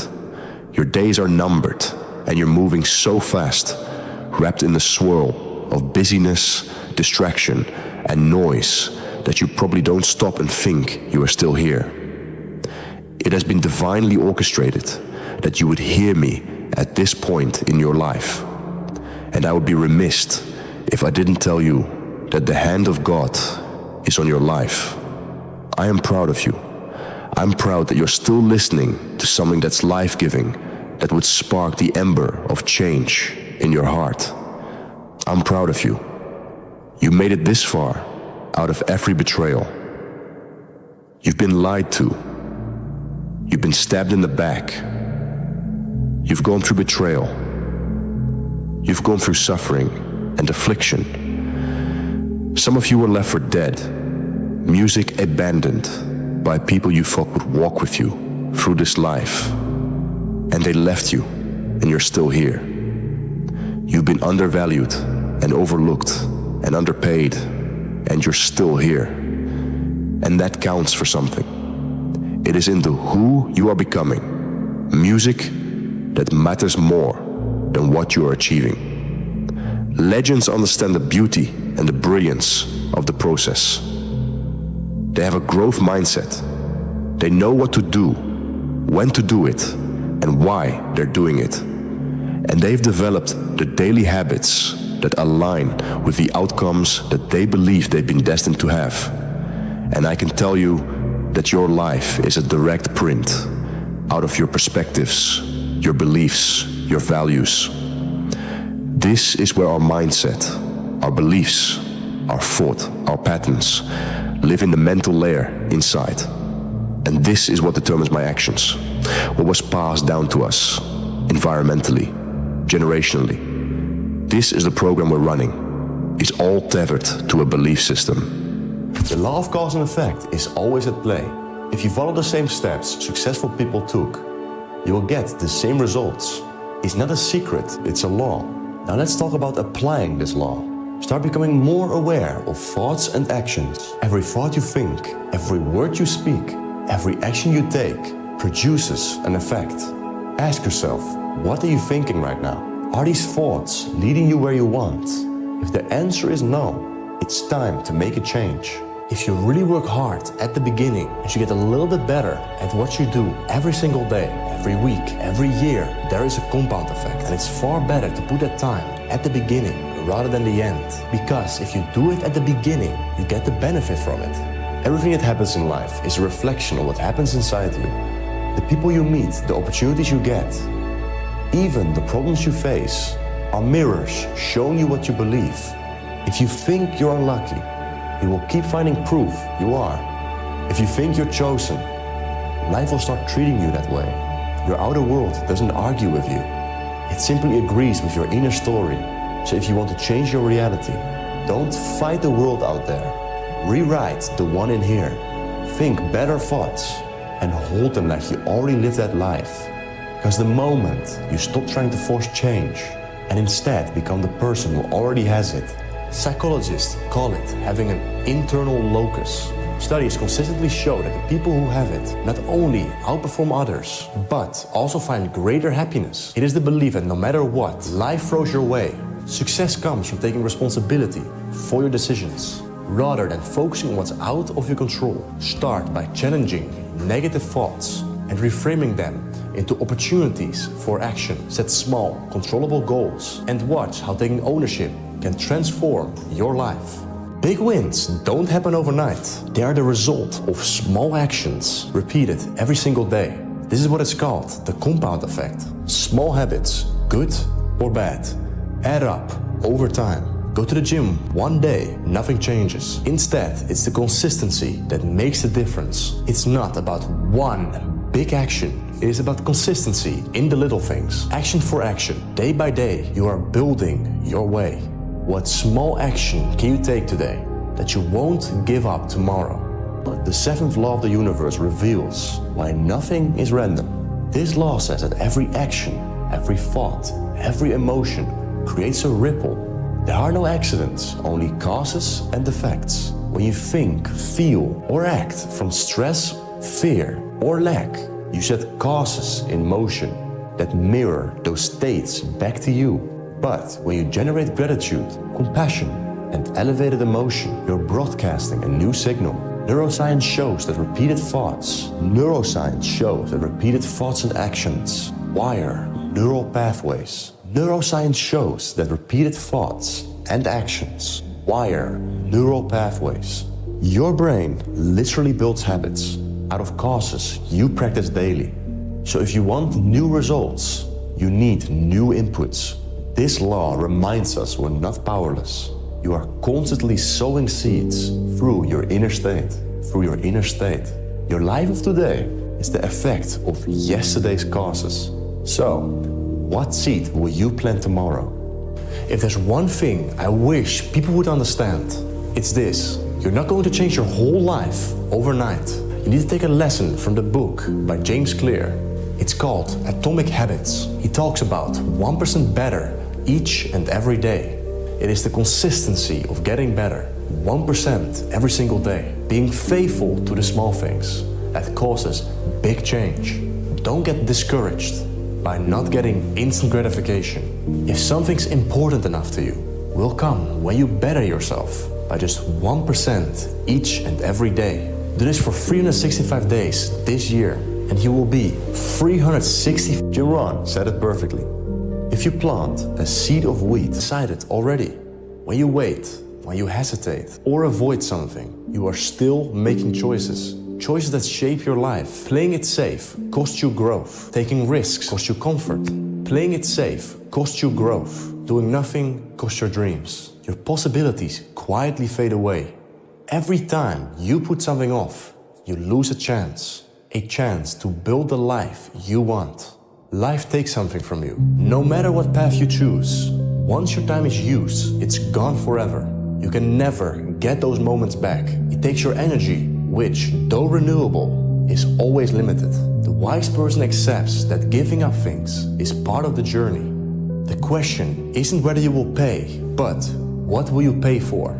What you will have to give up for each option. You can choose based on what you really care about. When you know what you have to give up for each option. Everything happens for a reason. Everything. Your happiest moments and the most painful ones. Your failures and your successes. Your losses and your gains. Just remember, people don't just come in and out of your life for no reason. The lessons you learn and the growth that you experience is never spontaneous. It's always meant to be. There's a higher purpose, a goal, a final destination, or a peak in your journey that you have no idea about until you reach it. But for that, you need to climb the mountain. For that, you need to look for a deeper meaning. For that, you need to pay attention to everything and everyone around you, especially those that love you and leave you. There are some lessons that only people and their existence can teach you. There are some lessons that only pain can bring out. There are some lessons that the biggest joys of your life will reveal to you. There are some lessons that you never knew they were lessons until they walked out of your life. Think about it. Only then you will stop treating your growth as an accident and start appreciating it as the most beautiful journey created just for you. You really should take into account the compounding interest of getting your shit together. So, you are out of shape right now. You get in shape. You have more energy. You sleep better. You're in a better mood. You walk around with more confidence. How is that going to impact your life? How is it going to affect your work? Maybe you perform better at work because you have more energy. You can work longer hours. You make more sales. You make more money. And how is that going to affect your relationships? You're doing a better job. You're providing for your wife. And it creates this closed feedback loop of just good things happening. And it just started with one thing, getting in shape. Don't underestimate the butterfly effect that these small changes can have on your entire life. Just one seemingly small change could be the catalyst that changes everything. If you stay in your comfort zone, that's where you will fail. You will fail in your comfort zone. Success is not a comfortable procedure. It is a very uncomfortable thing to attempt. So you got to get comfortable being uncomfortable if you ever want to be successful. Path of least resistance never makes you happy. It's like, you have to push yourself. Self-esteem, esteem for yourself is earned by you doing something difficult for you. When you do something that's incredibly hard and you push through it, your brain starts to have inner pride, not fake ego. Broke people try to save money. Wealthy people stimulate the economy. Just being real, broke people try to save money. I don't know what you think it's gonna do in your pocket. Pressed down, shaking together, not hiding, not holding close. For real, y'all be quick to do the scripture, but then you don't want to do what it said. It said, pressed down, shaking together, bro. The same measure that you give, it shall be, and you don't want to get nobody a tip. My wife like, how you give him 20%? He ain't do nothing. I said, I ain't tipping because of what he did. I'm tipping because of what I want. I'm not tipping because of the service my man gave me. I'm tipping because of the return I want. Matter of fact, if he was whack, give him 25% so we can get more. God like, oh, you just hooked him up. He didn't deserve a tip, but I saw y'all, you got a good heart, son. You have the power to do more than you can ever begin to imagine. Don't underestimate yourself. You don't know enough about yourself to become a cynic. And so you've got to challenge yourself to access that power that you have within you. You're more than a conqueror. See, you can do anything. You can get up any hour, read any book, take any class, make any change, develop any skill, do any discipline. I mean, you can do it all. When this how and the why, or when the why starts to grow, the how gets simple. And there's two very simple parts to the let them theory. Part one, you're going to use whenever you feel yourself starting to get frustrated or stressed out or annoyed or worried about what somebody else is doing, feeling, or saying. Just say, let them. Let them say what they're going to say. Let them think what they're going to think. I'm going to stop trying to control them and just let them. And the second step is when you say, let me. And when you say, let me, you remind yourself that in life, there's only three things you can control. It's what you think, it's what you do or don't do, and it's how you process the feelings that are rising up. And when you say, let me, this is where you get your power back. Let me remind myself that my power is not in what other people are doing. My power is always in my response. And when you focus on your response, and particularly you focus on showing up in a way that makes you proud of yourself, you're now in control of your life. Why would you not go for it? Why would you not take a chance? At one point in time, you got to take a chance on you. What controls the quality of your life? What controls the quality of your life? Is it money? Can you have a lot of money and still have a horrible life? Yes or no? Yes or no? Is it relationships? Can you have someone who totally loves you and still be miserable? Yes or no? So there's only two things that control the quality of your life. Please jot them down. For the rest of your life, you want to remember. The quality of my life is controlled by two things, meaning and emotion. Meaning and emotion. The meaning you give to things controls the emotion that you feel. People come up with different meanings, and that produces different emotions, and those emotions make you make different decisions. angry, you're going to decide differently than when you're playful or grateful or excited. So the secret to life is controlling meaning and emotion. I don't know what that dream is that you have. I don't care how far-fetched it might appear to be. I don't care how disappointing it might have been as you've been working toward that dream. But here's what I know, that dream that you're holding in your mind, that it's possible. When it was hard, I used to wish it was easy. I didn't know. And then Mr. Schoaf gave me a part of his very unique philosophy when he said, don't wish it was easier, wish you were better. The training never what? It never ends. It never stops. I've trained everybody. The training never stops. You don't build a muscle and work out one time and then expect 5 years from now you're going to have muscle. The only thing you can count on in an organization is entropy. Meaning all things in the world, they break down. The only way you stop entropy is by constantly rebuilding. You rebuild by constant training. That's why you got to prime yourself each day. Just 10 minutes, prime yourself psychologically, mentally, emotionally, so you are ready for prime time, called your life. I didn't give up. That's what I'm saying to everybody. We all go through pain. Some of us go through pain and it becomes our tombstone. Some of us go through pain and it's a scar. And we live a life of reward. So I'm just going to say, again, 2025, do me a favor, check you. So you're in the ballot box and you're looking at all these options, doctor, lawyer, teacher, whatever you see, president, mayor, governor, do me a favor. Before you check off any of that, check you. So you have to say, here's where I am, here's where I want to be, and you have to be honest. It's not where I want to be. It's uncomfortable. But then the second part is you got to uncover, face the truth, what has gotten in the way in the past. And there's only 5 things usually. Fear of failure, fear of success, fear of unknown, fear of not looking good, fear of all those things. Or 2, a limiting belief, like, I've tried everything. Once you believe that, you don't even try anything anymore. Someone trying to lose weight, that's the common one they'll say, because they've tried a bunch of things that didn't work. Or all the good ones are gone, you know? Right. All right. Or they're gay and I'm not, or I'm gay and they're not, or whatever the story is. There's a story, a belief system that limits them, and so it keeps them from maximizing their ability. Third thing that could have gotten in the way, some other emotion, overwhelm, stress, anger, resentment. Those things just shut down your progress. What do you think is the greatest human skill? Not habit, but mindset and skill. That's a great question. I don't know if I got what the greatest, there's so many. It depends on what you want out of your life, right? Yeah. But I think the ability to manage your own mind and emotions is probably one of the single most important. And maybe the second is the ability to influence others, because that's what makes you a leader. You have to sacrifice your lower self to your higher self in order for you to proceed in a healthy manner, to be resilient, but also for you to participate in the covenant that would make for a united society. People think they want to get rich by doing this big hit.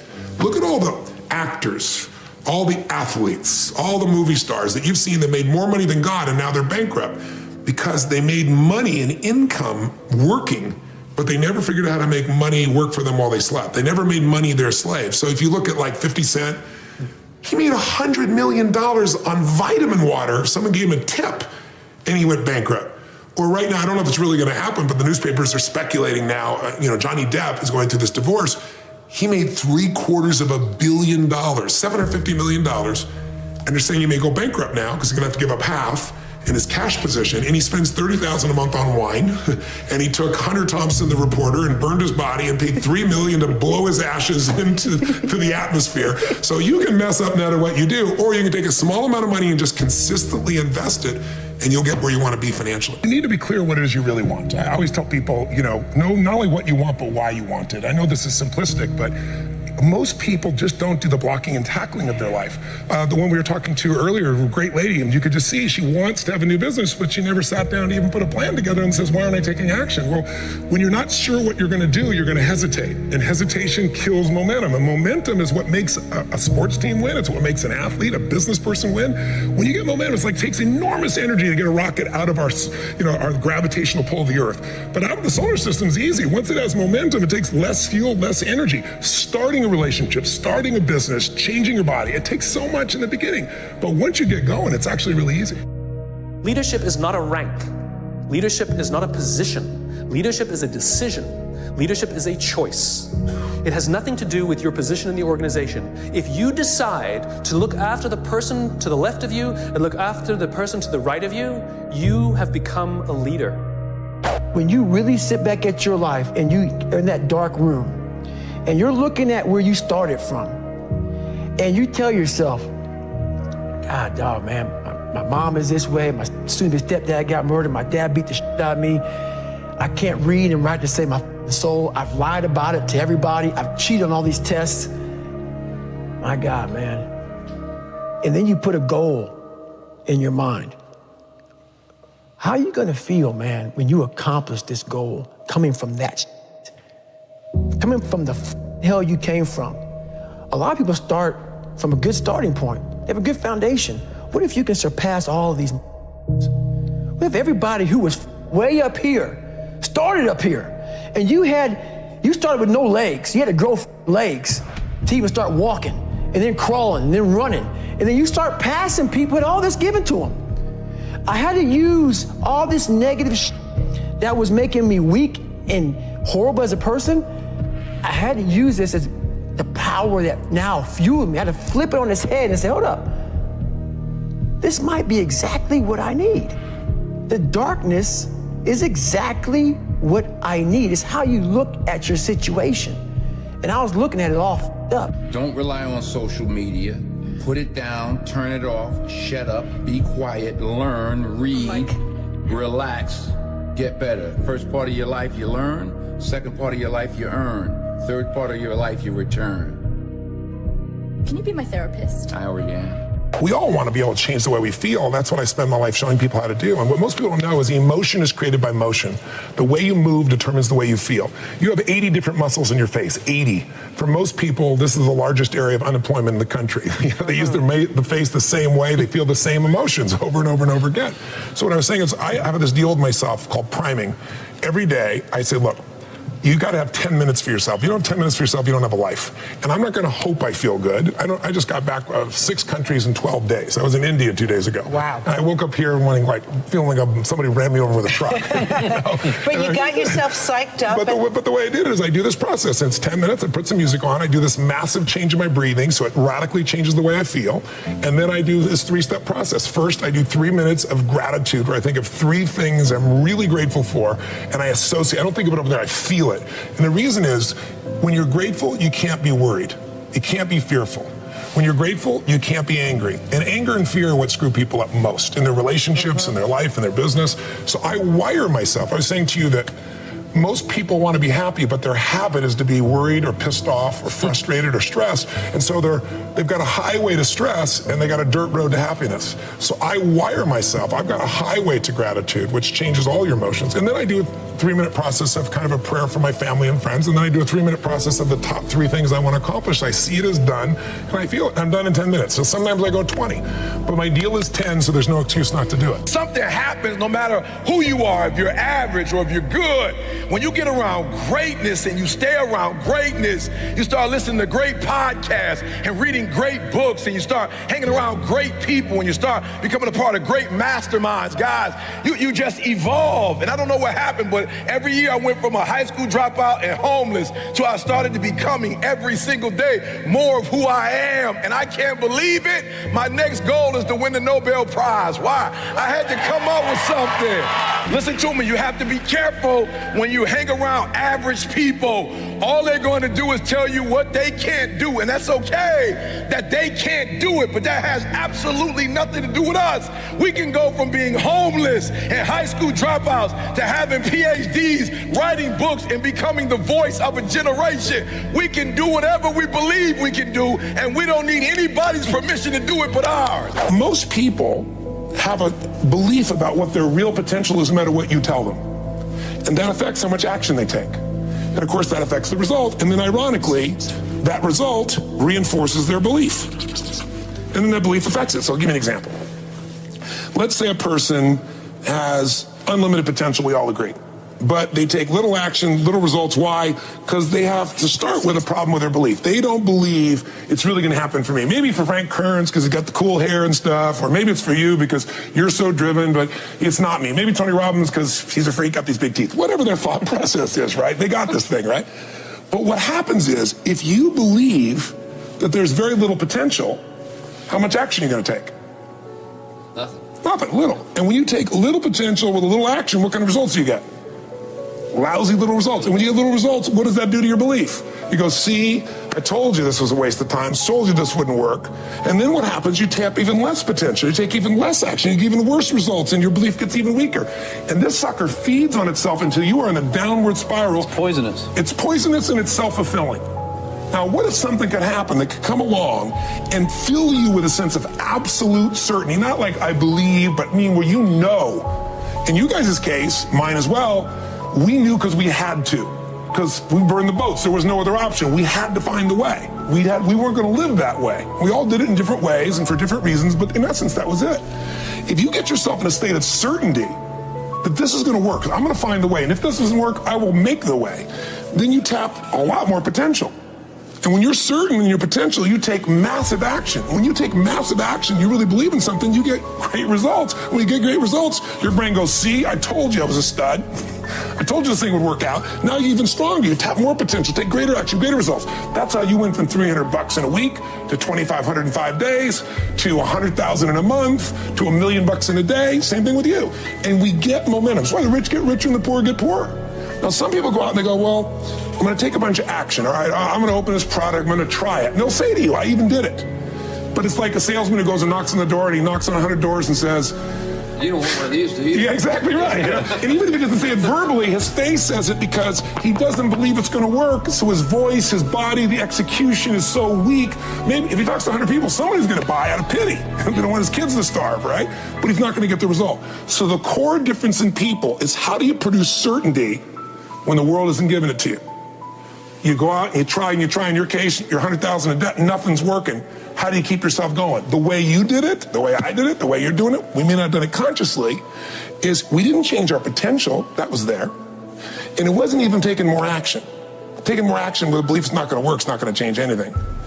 We got results in our head that made us feel certain as if it had already happened. We live in a world now that's so kind. We find the kind way around everything.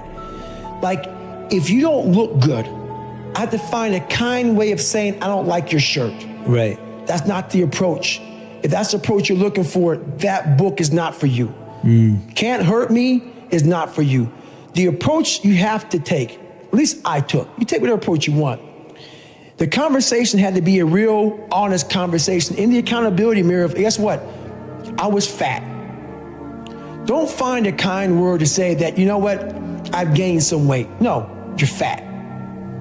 When I couldn't read, not like, hey, you know, you have a learning disability. No, I cannot read. I have a 4th grade reading level, I'm struggling, and sometimes I call myself stupid. Not in a way to put myself down. So don't take it like, my God, those are so hurtful. Yeah, they're hurtful, dishonest. The conversation has to become an honest conversation of where you're at mentally. Where am I at mentally? I look like I feel like I'm falling behind in school. I'm lazy. My house is a mess. You have to look at what it is and call it what it is. Don't find words to make yourself feel better, because so we hang around people that make us feel better, that tell us what we want to hear, not what we need to hear. And so we stay away from those people. And we stay away from those people, like our internal dialogue becomes that kind, it's okay. It's not okay. So that's where it starts. It starts with that accountability of it's not okay anymore. This can no longer be okay. And calling yourself out for exactly what you are and exactly how you need to fix it. Things I have realized, and many of us have, that if you want something out of life, if you want to change yourself, if you want to acquire something, if there's some goal that you want to reach, that is really not easy as some people will make us feel. That living your dream, changing your behaviors, overcoming negative habits, it's challenging. It's hard. That living alone is just very difficult. And once we begin to come to grips with the fact that living is difficult, life is very challenging. I heard a song once by a guy named Dimples called, "If It Ain't One Thing, It's Another." I say to you, if it ain't one thing, it's 12 others. Always something. You will never ever have a problem-free moment in life. Somebody said, and I like this, that you either in a problem or just left one or headed toward one. Anybody found that to be so? Raise your hand if you know what I'm talking about. I mean, there's always something. So how do we begin to nurture that hunger? What are the characteristics or the qualities of people that are hungry? What will it take for me to get some of the things that I want?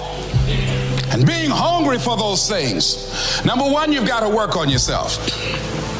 It's very important that you engage in an ongoing process to develop you. Spend more time on yourself than what you've been spending. The number one thing that's going to change your life, the only thing that will change your life, change your business, change your money, change your relationship, is you must raise your standard. Now I know that sounds boring, stupid, basic, but it's the truth. The only thing that changes our life long term is when we raise our standards. What does that mean? That sounds so boring and dumb. It means that all of us in life have things we want. We don't get what we want, we get what we have to have. Remember I said earlier, we all get what we tolerate in ourselves and other people. But when you're no longer willing to tolerate something, that's when your life changes. The difference in people is their standards, period. The difference in people is their standards, period. And what do I mean by standards? Everyone in the world has a list of things they think they should do. I should lose weight. I should work out. I should spend more time with my kids. I should work harder. I should make more calls. I should. And then you know what? People don't do their shoulds and they get mad at themselves and they what I call should all over. What's it called? What's it called? Outstanding, magnificent, unstoppable, extraordinary, not excellent. It's a different level. It's a level where you are not one of the best, you are the best. And you know what's amazing? You only have to be 2 millimeters more than everybody else and you get everything. You get the joy, the laughter, the fun, the family, the passion, the economics, the freedom, the spirit. It's all there. What Jerry Maguire called the Quan, baby. All of it. And it's just 2 millimeters above, and most excellent people give up because they're exhausted. And there's some people who go, the harder I hit it, the more I hit it, sooner or later it's going down, I'm not stopping. And when you do that enough, it pops open. Failure is part of life. I mean, the difference for me though is I look at failure as a stepping stone to success. It's a speed bump. I know I'm gonna fail, but it's not failure if you learn something. And so, gosh, I've made so many mistakes, I've screwed so many things up, but every time I do, it becomes a way for me to explain to someone else what it takes. You know, it's like, here's what I've done. I think I have the ability to influence people because I talk about my failures. I talk about all the things that mess me up, but I show people that I didn't let it stop me and you don't let it stop you. And I think that's really the secret in that area. And if everything you touch was successful, you probably won't be able to relate to people as much. No, you'll be relate, and also it's be total bullshit. Right. And everyone knows it's bullshit. And also you'd be bored silly. Right. I mean, think about it. If you just said, I want this and it happened, I want this and it happened, you know, people don't value what they don't fight for. You know, it's like you see kids sometimes in it, you know, your parents will say, you're not going to value this if you don't work for it. And your kid going, I'll value it, just give it to me, right? But it's true. Yeah. You know, the things we've worked the hardest for, we value the most. So I think, you know, the purpose of a goal is not getting it anyway. The purpose of a goal, you know, is who you become. Who you become is going to make you happier. It's going to make you sad. Yeah. So I'm not looking for an effortless approach. Sure. There's no such thing. I want you to look at something right now. Think of some major goal you want, or maybe it's one you're already working on, and you have experienced a lot of setbacks, a lot of defeats. You've experienced a lot of disappointment.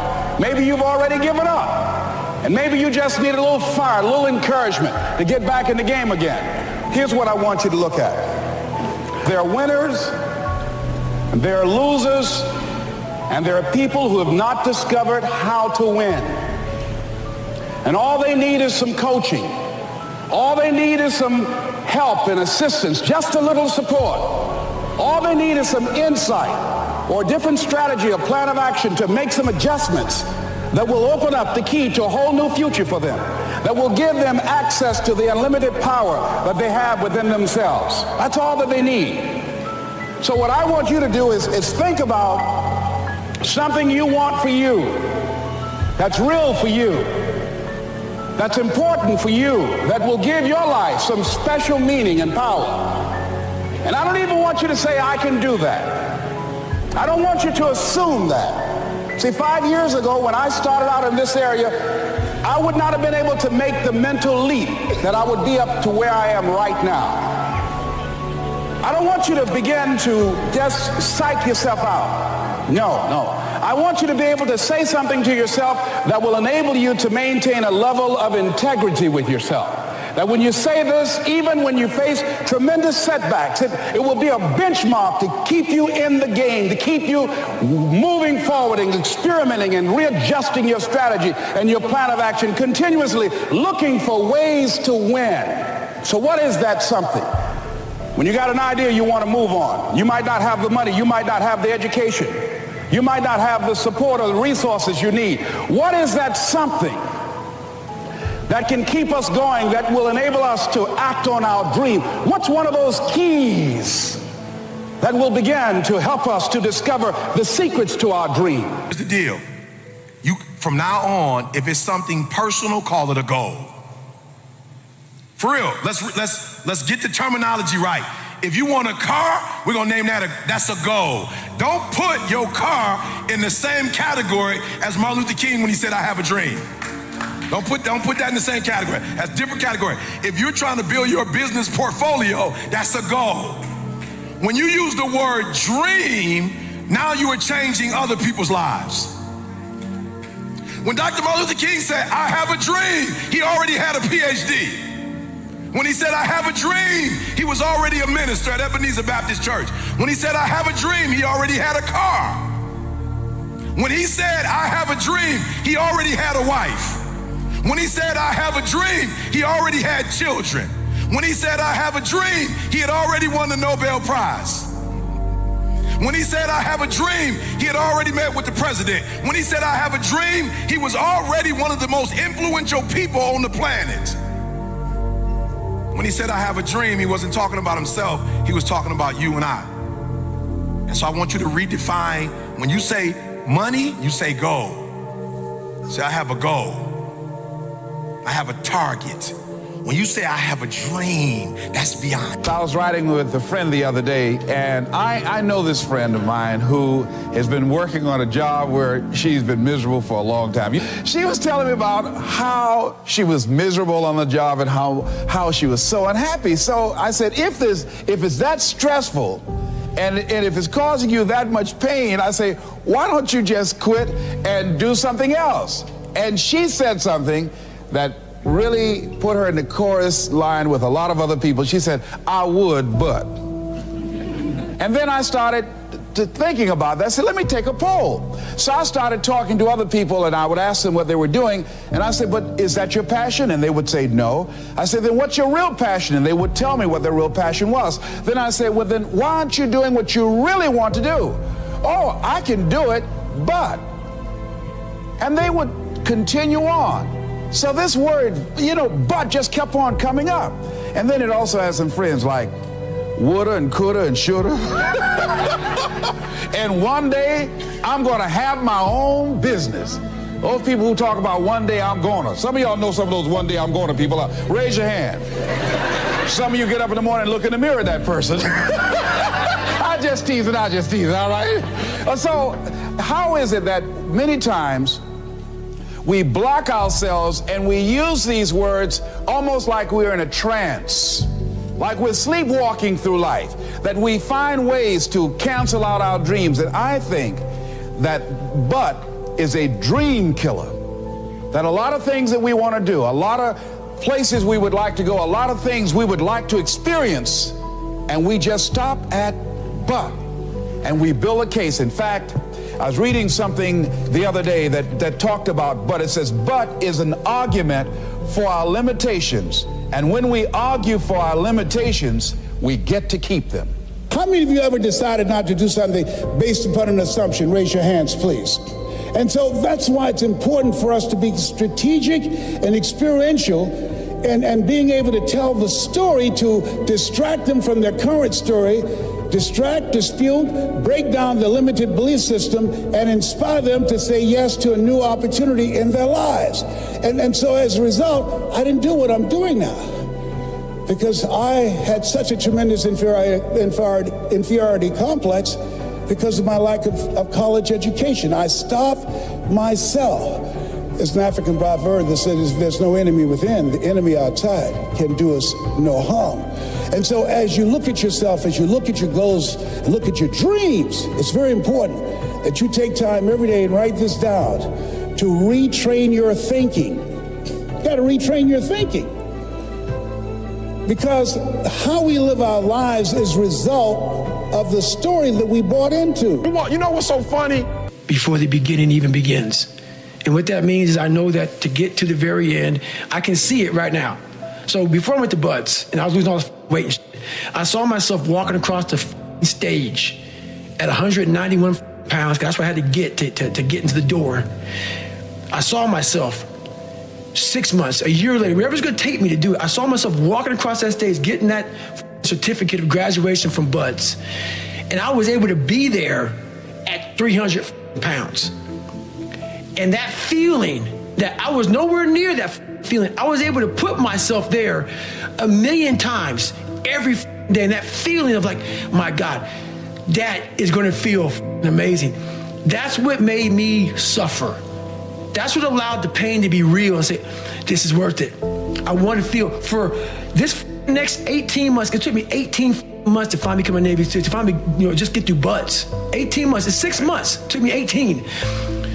That's what woke me up every morning was, I'm gonna put myself through this much pain and suffering for a few seconds. That's all it is. A few seconds of joy. And it's so worth it, man. That's what people don't get. So I'm able to put myself at the finish line, even though I have no finish line, but at the finish line of an event before I even start the and say, how are you gonna feel at the end of this? Visualizing is my biggest tool of life. That's why I've been able to put myself in cold water, put myself in a 100-mile race millions of times before I've done it. And I'm able to go through the race and see how I'm going to feel at mile 50, almost to the exact feeling. Right, so when it comes up, it's no surprise. It's no surprise. I've already done this 1,000,000 times. Mm-hmm. Somebody said, and I like this, that you either in a problem or just left one or headed toward one. Anybody found that to be so? Raise your hand if you know what I'm talking about. I mean, there's always something. So how do we begin to nurture that hunger? What are the characteristics or the qualities of people that are hungry? What will it take for me to get some of the things that I want? And being hungry for those things. Number one, you've got to work on yourself. It's very important that you engage in an ongoing process to develop you. Spend more time on yourself than what you've been spending. It's very important. You owe that to yourself. I was reading a book by Og Mandino called The University of Success. Read one line, gave me a chill. I didn't have to read anything else in the book. He said, many of us never realize our greatness because we become sidetracked by secondary activity. We spread ourselves too thin, don't know how to say no. And we find ourselves doing all kinds of things and never ever have time to do those things that we need to do to work on ourselves. And then there goes a second. There goes another second. There goes another second. And we can't stop and hold time. And before you know it, you wake up one day and you're behind in your dreams and your bills.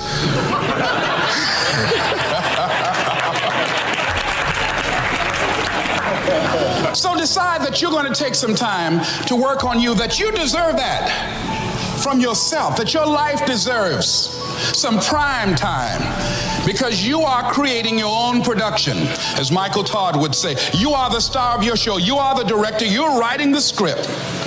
And you will determine whether your life is a smash office hit or flop. You determine that. Working on yourself, talking to yourself. That's so very important. overcoming the negative conversation, that inner dialogue that's going on all the time, even when you don't want it to be there. You can't stop yourself right now from thinking. You can't do it. It's going on.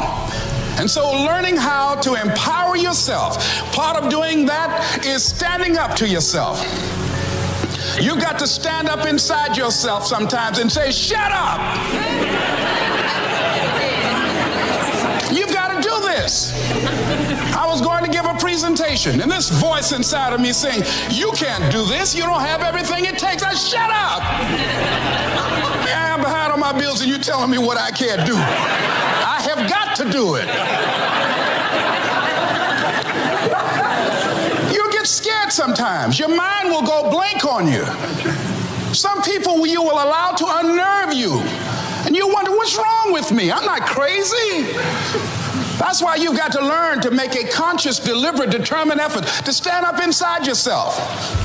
Working on yourself, watching that inner dialogue, it will determine the quality of your life. I don't believe this. I know this. I've had a challenge of losing weight.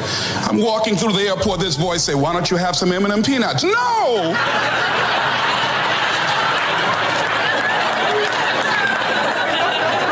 Well, just one. Then after you eat that, you might as well have a Snicker now, you sucker. I mean, it's challenging. My mother fixed the kind of sweet potato pie you can't eat with your shoes on. Have to take your shoes off so you can wiggle your toes. It sticks on my fingers. It says, eat it. One little bite won't hurt. We can't ever get rid of shame. What we can do is develop resilience to shame. If something happens and you're overwhelmed with shame, the first thing you need to do is get back on your emotional feet. Don't talk, text, or type to anyone. Get into a dark, quiet place and then talk to yourself like you talk to someone you love. Just be like, dude, it's okay. Like, you screwed this up. You're gonna have to circle back and clean that stuff up. Then reach out and talk to someone about what you're feeling. Shame cannot survive being spoken. So when it happens, that warm wash that makes you feel small and not enough, when that washes over me, rather than yelling at my kids or just decimating myself with hateful language, now when it washes over me, I'm like, okay, I'm in shame. Don't talk, text, or type. What happened? The only thing that you can do is win so big that all of them constantly compare themselves to you, and then you'll forget they exist. Success is the only revenge. He's like, it's not the best revenge. He's like, it's the only one. There's no other revenge. When you win, that's when you become so big that they shrink into irrelevance. You cast a shadow that no one even can see them behind you. If you don't fail, you're not even trying. I'll say it again. If you don't fail, you're not even trying. My wife told me this great expression. To get something you never had, you have to do something you never did. Les Brown's a motivational speaker. He made an analogy about this. He says, imagine you're on your deathbed, and standing around your deathbed are the ghosts representing your unfulfilled potential. The ghost of the ideas you never acted on. The ghost of the talents you didn't use. And they're standing around your bed, angry, disappointed, and upset. They say, we came to you because you could have brought us to life, they say. And now we have to go to the grave together. So I ask you today, how many ghosts are going to be around your bed when your time comes? One of the most important things, never, ever quit. Never quit. And I've seen people quitting. And if they would have held out longer, they would have been successful. I've seen it so much. I've seen some of the most brilliant people in the world that never made it because they were quitters. They were just quitters. They would quit. They just couldn't take it. They couldn't whatever. Now, you have to also have flexibility, though. You can't necessarily say, I'm never giving up, and you got to be able to weave and bob. You don't have to go through a concrete wall.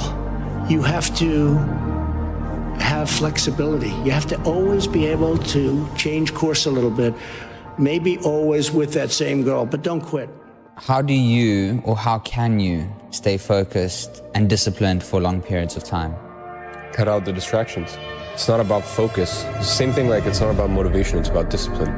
You know, it's not about these fancy, glamorous things. Focus, it's not about that. If you cut out all distraction, the only thing that's left is focus. So cut out all the noise, and I think for once you'll actually enjoy working. There are a lot of good ideas. There are a lot of good ideas. There are a lot of good ideas. translating a good idea into a great product is unbelievably hard. There are so many details. If you think about the difference between winners and losers, winners define themselves by what they made happen, and losers define themselves by what happened to them. And the difficult part of the lonely chapter is that the Rocky cutscene lasts 90 seconds in the movie and lasts 5 years in reality. Rich people don't sleep 8 hours a day. That's a third of your life. It ain't but 24 hours in a day. You cannot be sleep 8 hours a day. The Bible says he who loves to sleep and the folding of hands, poverty will set upon you like a thief in the night. I'm gonna ask you one question, I'm gonna go. How many of you in here know somebody who loves to sleep? Let me ask you something. Ain't they poor? You don't need money to start a business, okay? The guys with the money tend not to do so well. I think you really have to know yourself, what your gifts are, and do a lot of it, and try to find some other sucker to do the stuff that you are not good at. That's the truth. You only have to be right one time. You don't have to figure it all out in advance. You can be wrong. You can pick the wrong career. You can pick the wrong job. You can pick the wrong spouse. You can pick the wrong whatever. But you get it right one time, you're set. But if you don't try, and if you don't go out there and try all those different things, you'll never get that one time. I lost money on my first 2 real estate deals. I lost money on my first crypto deals. I lost money on my first bad hires. I've had 9 failed businesses. I've had 6 failed partnerships. But the crazy thing about entrepreneurship is that you only have to win once.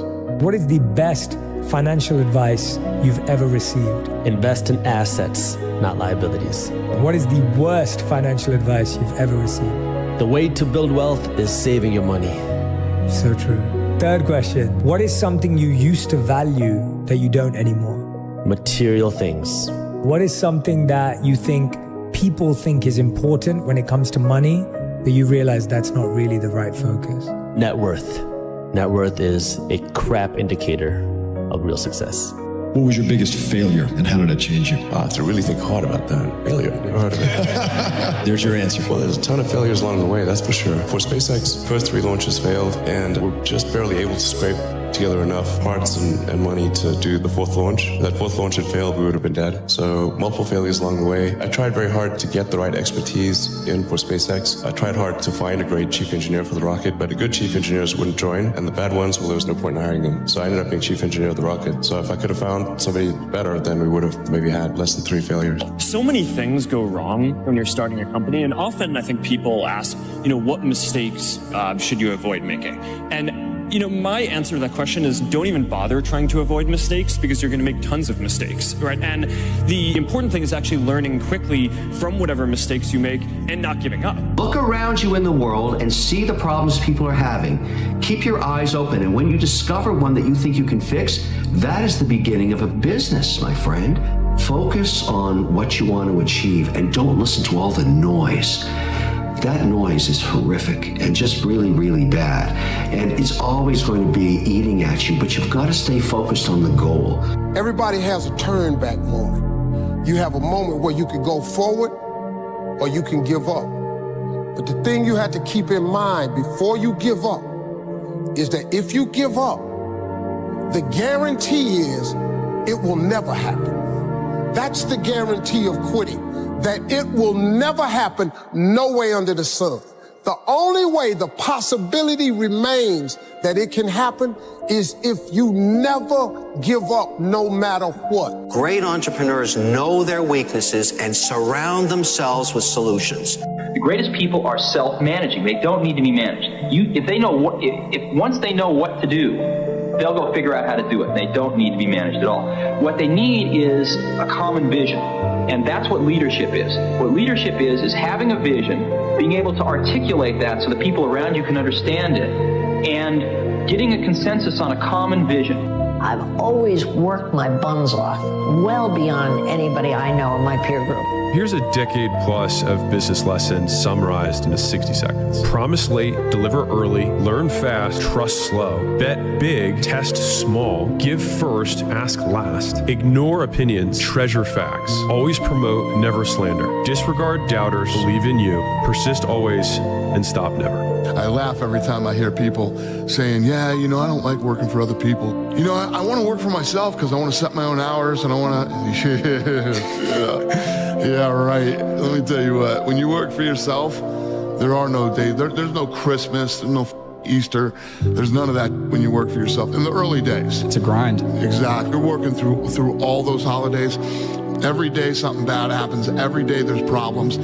Every day somebody's trying to you and take what you've built. It's a war every day when you get up in the early days. People are trying to invest too soon. They're like, I got $5,000, should I put it in crypto? No, you should not. You don't have any money to put at risk. Put the $5,000 in you, it's no money. Like, don't think you have any money, you're broke. So invest in yourself. Just keep investing in yourself until you actually have the ability, the marketplace proves that you have the ability to produce money over and over again. Business is war. There are competitors, winners and losers.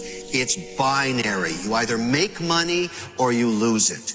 For anybody young out there listening, love your life, right? Find the things that you can enjoy. Be curious. You don't have to have all the answers. Everybody has something that they're really, really, really good at. That could be world-class great. Every single human being on this planet.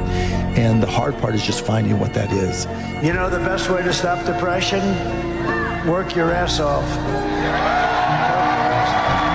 You don't have time. You want to work so hard that you don't have time for depression. I knew nothing when I got started. Right, I mean, you have to remember, I was 19 years old when I started Facebook, right? So, I mean, probably like the same age or younger than most of you guys. And I knew nothing about business at all. You want to be rich? Don't be an employee. Okay. You want to be rich? Be an entrepreneur. Okay. What's a choice? Employees have to save money, get out of debt, buy a house, right, and invest in the stock market. I don't touch any of that stuff. I'm not saying you shouldn't. I don't have to. I'm an entrepreneur. I buy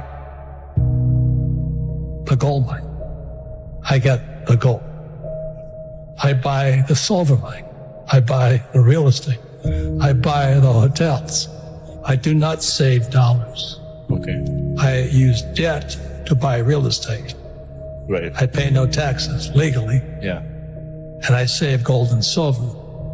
When you grow up, you tend to get told that the world is the way it is, and your life is just to live your life inside the world, try not to bash into the walls too much, try to have a nice family life, have fun, save a little money. That's a very limited life. Life can be much broader once you discover one simple fact, and that is everything around you that you call life was made up by people that were no smarter than you. And you can change it. You can influence it. You can build your own things that other people can use.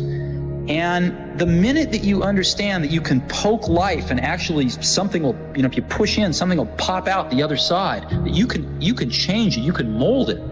Once you learn that, you'll never be the same again. The difference between successful people and non-successful people is here. If you want to be successful, you have to change this. What makes it hard is your lack of belief that it can happen for you.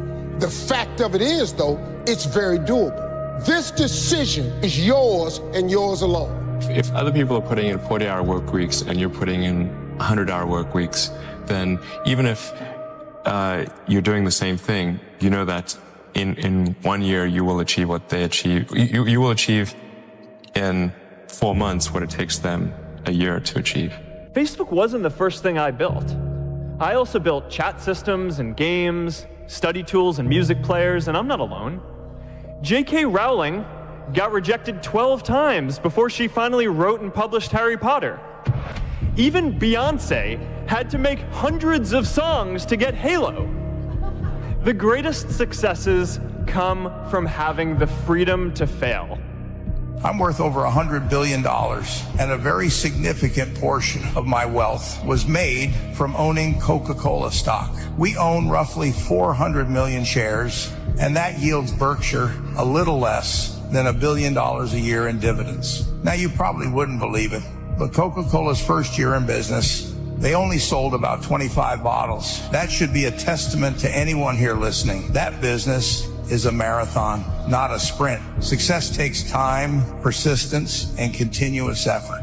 Just because you don't see immediate results doesn't mean you're not on the right path. Keep pushing forward, stay dedicated, and believe in your vision. When you had that third failure in a row, did you think, I need to pack this in? Never. Why not? I don't ever give up.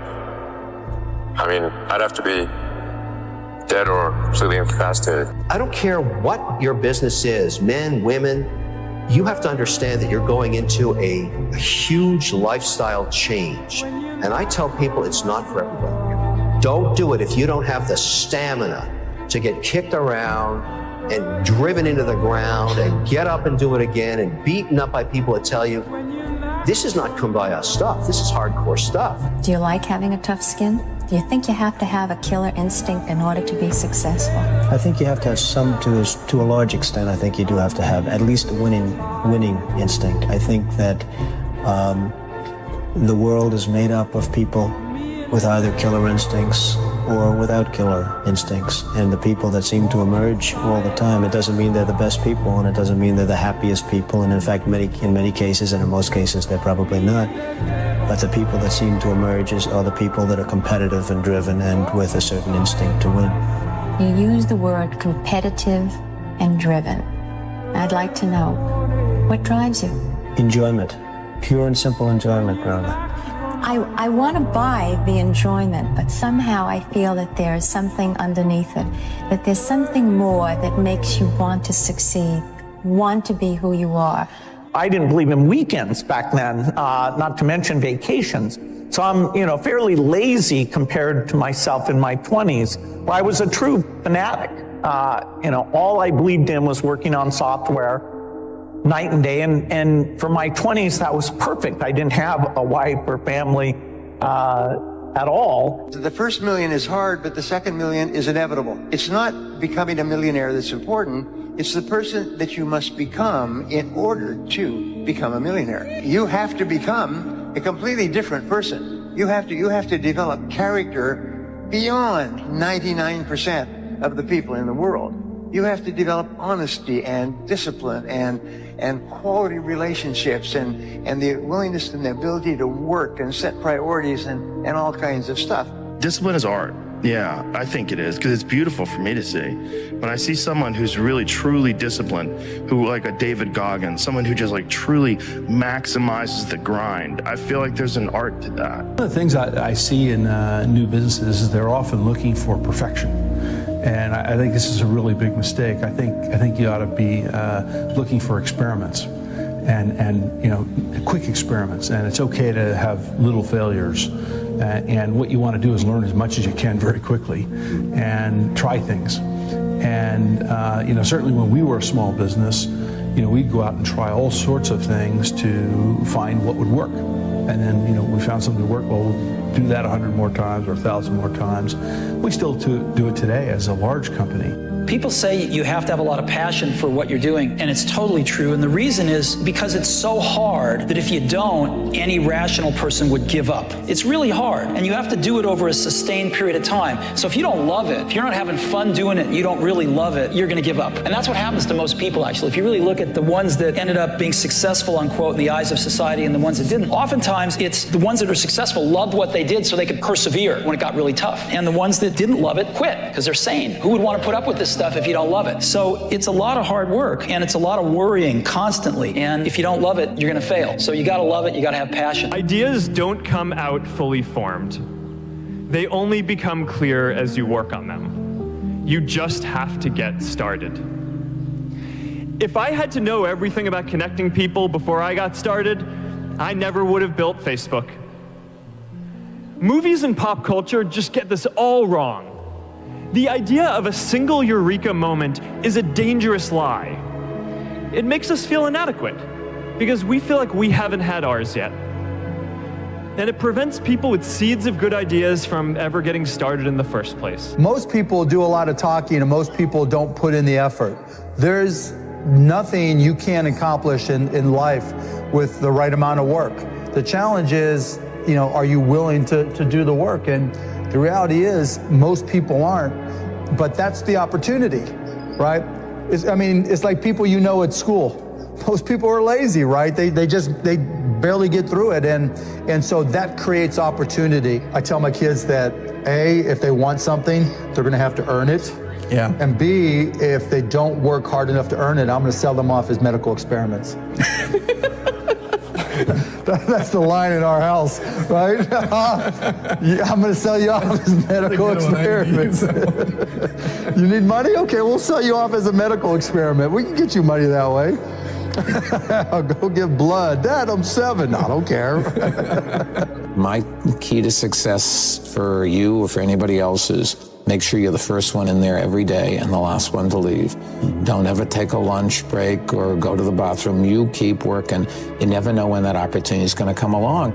God got great life for you, man. But you're going to have to ask for it. And when you ask for it, you're going to have to believe it. After you believe it, you got to put your work in.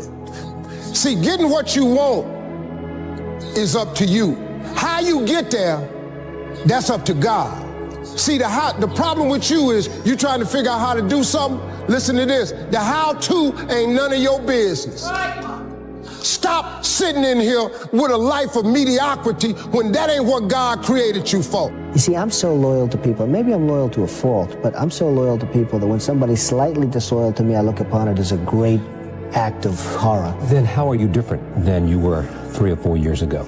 Well, I used to say, and in fact, I think I said in my first book that, and maybe this was foolish, but I really meant it, that someday I'd like to maybe lose everything for a period of time to see who's loyal and who's not loyal.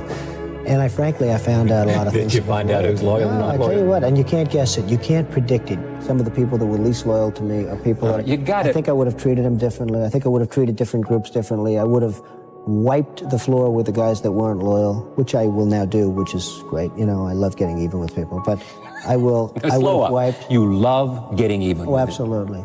You don't believe in the eye for the eye. You do. No. I know you well enough. I think you do. But anyway, but tell me. I mean, you're going to get even with some people.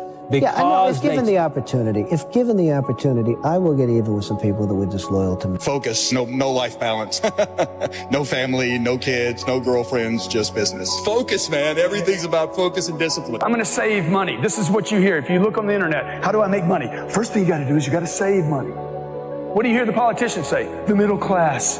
I'm here to save it. What if there is no middle class and it was just made up to keep the people civil?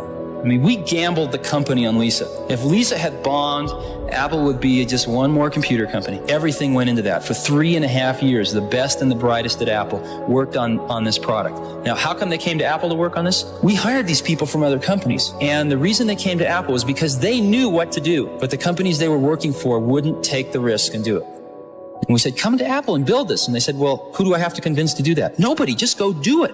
And we got a collection of I think some of the finest computer scientists in the world that just went and did it. What would be one word of advice you would have for an upcoming businessman, for a future businessman? Knowledge. But if it's one word's very hard for that, but the word is knowledge. But you get knowledge through experience. One of the things people talk about is luck. And I do believe that people are lucky and some people are luckier than others. I do believe that. But there's also an expression, the harder you work, the luckier you get. And I can tell you 10 instances where I didn't quit when it was 1990, the world was coming down, the debt markets were to everybody, all of my friends and enemies were going bankrupt, I never did. And the times were actually just terrible. And even today, you look at times and you see what happens and you have to learn.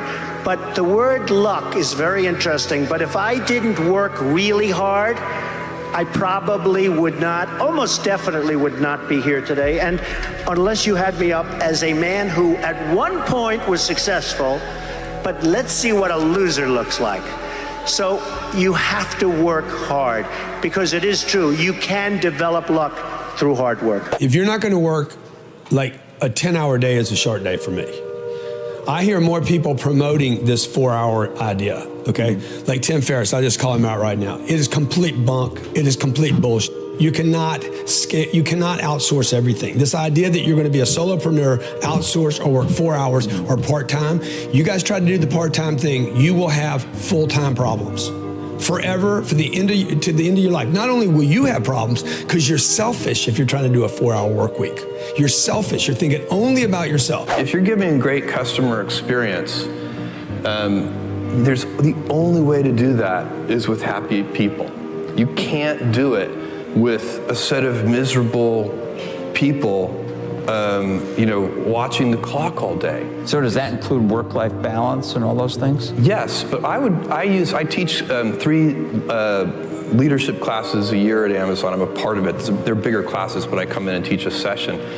And I always talk about work-life balance, except I like to use the phrase work-life harmony rather than balance, because to me, balance implies a strict trade, whereas I find that when I am happy at work, I come home more energized, I'm a better husband, a better dad, and when I'm happy at home, I come in and better boss and better colleague.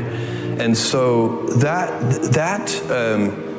it's not, you could be out of work and have terrible work-life balance. Even though you've got all the time in the world, you could just feel like, oh my God, I'm miserable, and you would be draining energy. And so you have to find that harmony. It's a much better word. And I think for most people, it's about meaning. People want to know that they're doing something interesting and useful. And for us, because of the challenges that we have chosen for ourselves, we get to work in the future, and it's super fun to work in the future for the right kind of person. Your first book, The Art of the Deal, begins with a simple sentence that many people might find hard to understand. You say, I don't do it for the money. Can you explain that? Well, I do it because I love it. If I didn't love it, I wouldn't do it. I have bad days, I have good days, I have days somewhere in the middle. But the end result is I love what I'm doing, and I don't do it for the money. And I make money because probably I'm not doing it for the money. I do it, and I do it well. I'm the biggest developer in New York. I love building buildings. I have a lot of fun building buildings. The fact is, I do it for fun, I do it for game, I do it for sport. I happen to make a lot of money doing it. If I didn't enjoy it, if I didn't really love what I'm doing, I wouldn't be successful. I wouldn't be sitting with you today. And what's the implication of that for someone watching this who wants to create greater wealth? What's the message in that, do you think? Well, the message is you have to love what you do. If you do it for the money alone, it's probably not going to work. I have friends where I tell them, get out of this business, which is a good business, and go into another business, which isn't as good a business, because they like the other business better. They'll do better in a less good business, so to speak, than they will in the better business because they like it. Never, ever give up. Just keep going forward. Never stop. It may seem like you have no chance. It may seem like it's over.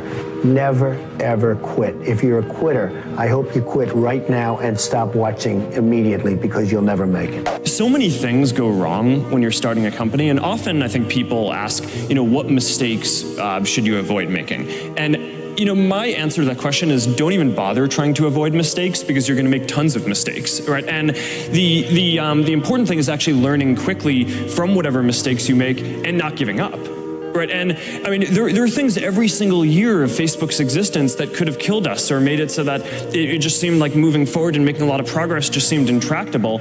But you just kind of bounce back and you learn, and nothing is impossible. You just have to kind of keep running through the walls. For me, entrepreneurship is about creating change, not just creating companies. And the most effective entrepreneurs who I've met care deeply about some mission and some change that they're trying to create, and often they don't even start because they're trying to create a company, right? And that's how I think about my connection to all of us here is, when I was getting started, I cared deeply about giving everyone a voice, right, and giving people the tools to share everything that they cared about, and bringing a community together. And it started small in one university, and I didn't think it was going to be a company at the time. As a matter of fact, I was pretty convinced that at some point someone would build something like this for the world, but I thought that would be some other company that already had thousands of engineers and was used to building stuff for hundreds of millions of people around the world. And what ended up happening was that no one built it. There are a lot of good ideas. There are a lot of good ideas in this room. There are a lot of good ideas. Translating a good idea into a great product is unbelievably hard. There are so many details. People accuse Steve of stealing, the Macintosh from Xerox, with the Alto computer. I was at Xerox PARC, so I used the Alto a lot. Finishing the Alto and turning that into the Macintosh was enormously complicated, and there were so many things that had to be done that Xerox had not done. There were a few good ideas in the Xerox machine, but Steve would translate good ideas, not always his good ideas, but he would translate good ideas into finished product, unlike anyone in our industry. You'd have to admit, Henry Ford didn't invent the car, but he made it cheap, and he made it popular, and he made it accessible to the American people. Steve would translate good ideas into finished, brilliant products. People are always like, oh, you're such a risk taker. I'm like, I hate risk, man. I'm terrified. And literally, it is terrifying, taking that first step. For me, it was easier because I got fired, but, it's about preparation.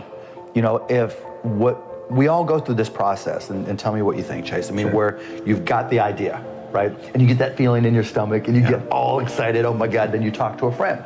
And the friend goes, oh, wow, that's pretty cool. I never heard of anything like that. I'd buy that, right? And then you talk to some other people, and then you do the Google search, right? Anybody else out there? Is anybody else doing this? And you try 50 different ways, no one's out there.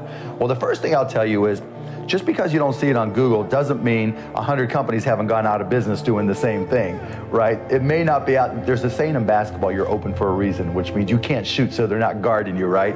It hasn't been done for a reason because every company who's tried it has gone out of business. So the one thing I would tell you is be careful, but once you get past that stage, then what I always tell people is, one, is it something you love to do?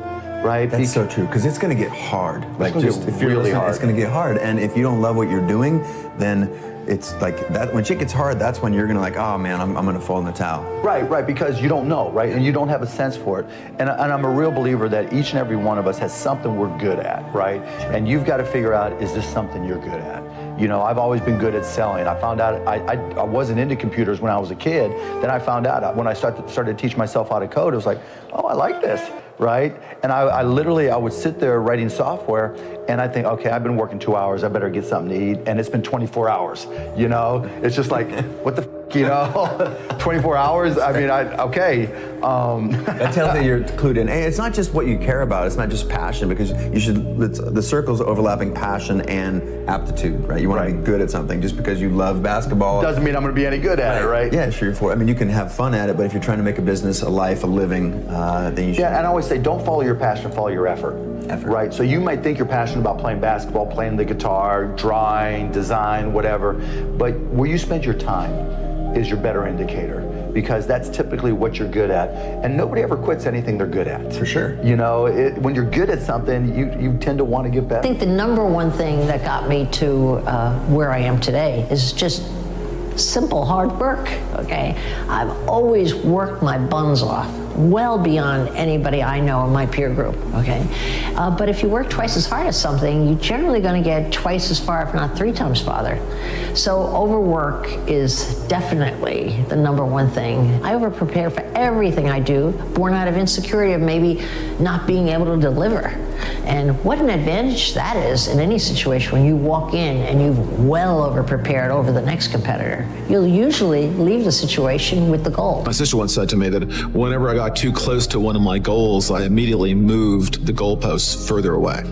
And I think in business, you can always do more. You have to think about the point of impact. If you're running a business with 100 people, the point of impact for the leader is very different than if it's 1,000 people or 10,000 or 100,000. And so that's the frame of reference that I've always used, is to say, okay, if I'm leading this organization, what are the things that actually I can do to cause it to be successful? If it's 1,000 people, it's very, very different than it is for me today. So today I'm a lot more focused on strategy, because that's the point of impact on a 110,000 person company. On a 100 person company, you're sort of doing any job in the organization. You're doing every job in the organization, potentially, and that might be okay at that point. Focus on what you do well. So many people start a business and try to do everything from the get-go. I think you really have to know yourself, what your gifts are, and do a lot of it, and try to find some other sucker to do the stuff that you are not good at. That's the truth. That's what makes a great partnership or good delegation. Whereas most people hammer away at everything thinking you have to be good. No, I knew what I was good at building my business. I was great at marketing. I was great at recruiting people. And that's what I did almost from my third year in business only. I focused on that. 16, I got this job working for a newspaper in Houston. And my job was to sell subscriptions to the paper on the telephone. And I realized two things when I was doing this. I realized that people that were buying the newspaper generally had two things in common. Either they were moving to a new residence or they were getting married. And it turns out that you could go find information about both of those things in enormous quantities. So in the state that I lived in Texas, when you want to get a marriage license, you have to file with the state, and it's public information, particularly the address that you want the license sent to once it's issued. So I hired all my friends and went to every county in the surrounding 16 counties in Houston, captured the addresses of all the people that applied for marriage licenses, and sent them a direct mail offer to offer them the newspaper for a free trial and then a subscription. And ended up making a fair sum of money for a teenager. I feel so strongly that the reason I'm here is I dreamed big dreams. I dreamed the kind of dreams that other people said would not be possible. I'm also living proof. This isn't a Hollywood movie. I come literally from the other side of the tracks. If you saw where I grew up and we took a picture of it, the neighborhood, the setting, you'd say it's impossible that someone could come from there and get here. But it is possible. And not to sound too trite, it's possible because we still live in a country where the entrepreneurial spirit is so alive and so well. And anyone in this country, if you dream big and surround yourself with great people and leave your ego at the door and share success with others and have a little luck along the way, you can do anything. But there will be people along the way, and I remember this, who will say to you, you know, you're dreaming too big. It's not possible. Those things just can't happen. Don't allow anyone, friend, family, acquaintance, teachers, whoever it is, don't allow anyone to tell you that what you are dreaming for yourself and your family is not possible. It is possible. Don't be one of those people 20 years from now are going to be walking around in a 9-to-5 job, miserable and angry and bitter because you let your dreams get away from you because you did not believe strongly enough in yourself and what was possible. Don't allow that to happen. This is an unbelievable time. And I can't encourage you enough to continue to think that things are possible and that your dreams can come true. Do you know why they tell you to save money? I don't know. Because the system of banking, it's nothing to do with communism or capitalism. It's the banks run the world. The rich run the world. They don't care if you're communist or capitalist. So when you save, so let's say you save $1 US or €1 or €1, the banking system can lend out 10. So the entire system is called the fractional reserve system. The fractional reserve system is also printing money. And then they tell you to save money. So they want you to save money so they can lend out your money 10 times. So your dollar became worthless 10 times over. And then they used to pay you 10% interest on your money. Now it's at best 1%. And they're still lending it out 10 times. So that's why you don't save money, is because your money is becoming worth less and less and less and less and less, The banks are getting richer and richer and richer. Then they tax you on that interest they pay you.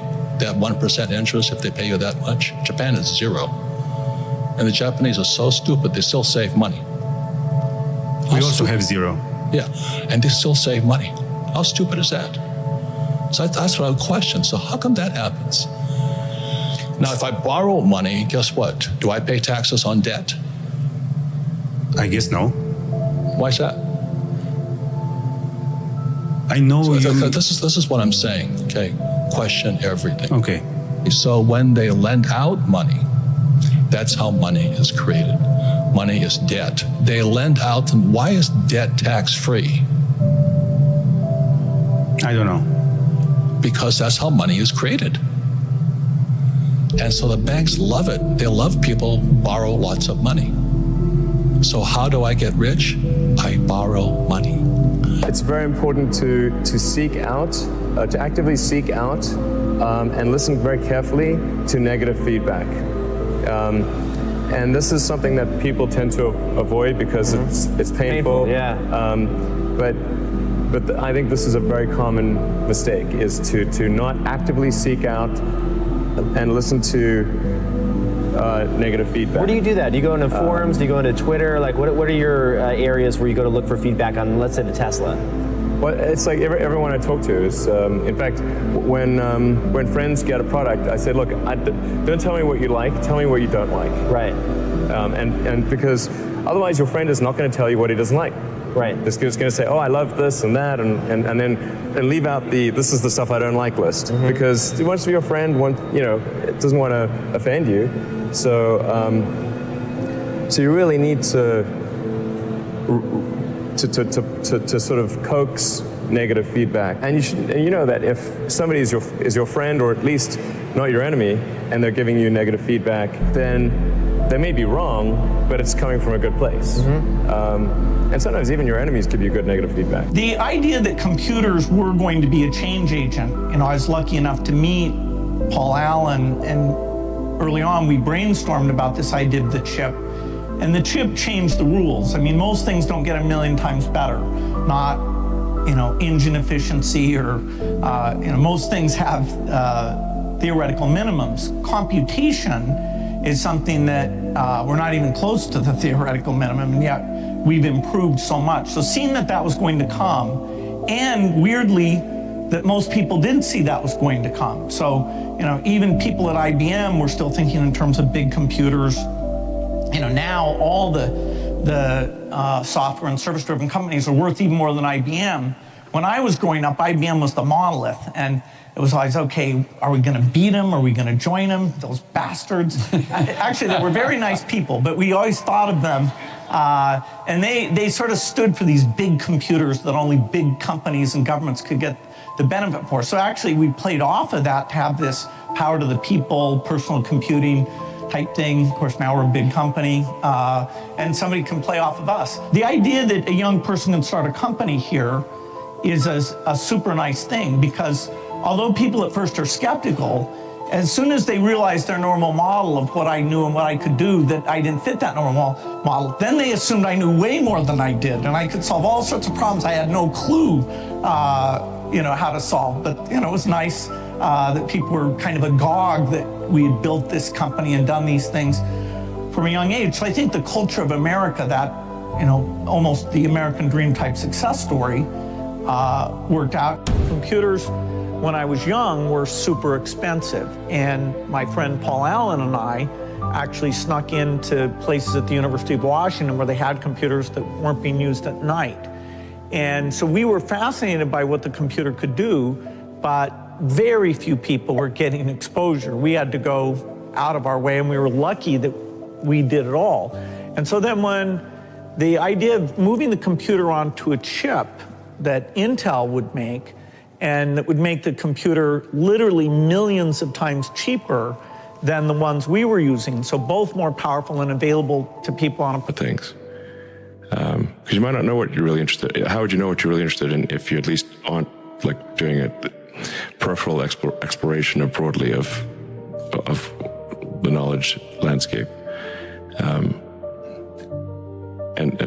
talk to people from different walks of life and different industries and professions and skills and occupations. Like, just try to learn as much as possible. Like I said, I would encourage people to read broadly in many different subject areas, and then try to find something where there's an overlap of your talents and what you're interested in. So people may be good at something, or they may have skill at a particular thing, but they don't like doing it.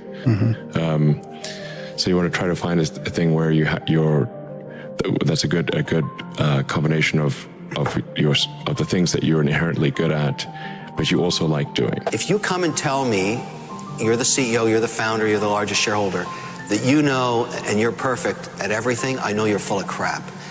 That is so not true. Great entrepreneurs know their weaknesses and surround themselves with solutions. The logistics person, the marketing person, the accounting person, the saleswoman, the salesman. Everybody has talent, and it's just a matter of moving around until you've discovered what it is.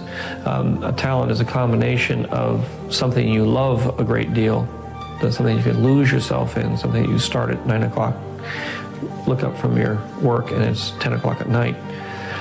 And also something that you have a talent, not a talent for, but skills that you have a natural ability to do very well. And usually those two things go together. Don Shula, the coach of the old Miami Dolphins, he said it's the start that stops most people. And he's right. It is the start that stops most people. They're always going to get ready, to get set, to get going. What we've got to do is, boom, just like that, move into action. See, if you don't get started, you're never going to get finished. How do we do that? Start early. I believe when you wake up, you should get up. The second you wake up, get your feet hit the floor, move into action. And you know, you'd be wise if you sit down at night before you go to bed and write down 6 goal-achieving activities. Now, that isn't go to the store or go to the bank or get to cleaning. It's not that. These are goal-achieving activities. Write down 6 of them. And when you wake up in the morning, you move into action. You know where you're going to go. You don't even have to think about it. Step into action and get on the first one. When you get it done, forget it and go to the second one. Don't think about the first one. Focus on 2. Don't even think about 3. When you get 2 done, go to 3. But knock them off one at a time. If you don't get them all done, just move them over on to the next day. Now, that doesn't mean if you only get 3 done that you have 9 the next day. There are 3 of the 6 that you're going to do the next day. 6 goal-achieving activities. And when you wake up in the morning, move into action on them. Quit holding yourself back. Don't wait. And say, well, I really don't know how I'm going to get started, and the way will show itself. It just appears. I have found when you get started, when you move into action, everything starts to happen around you. I'll tell you something. Nobody has a monopoly on great ideas. Nobody. There's always somebody with a problem that needs to be solved. And that is the essence of a great business opportunity.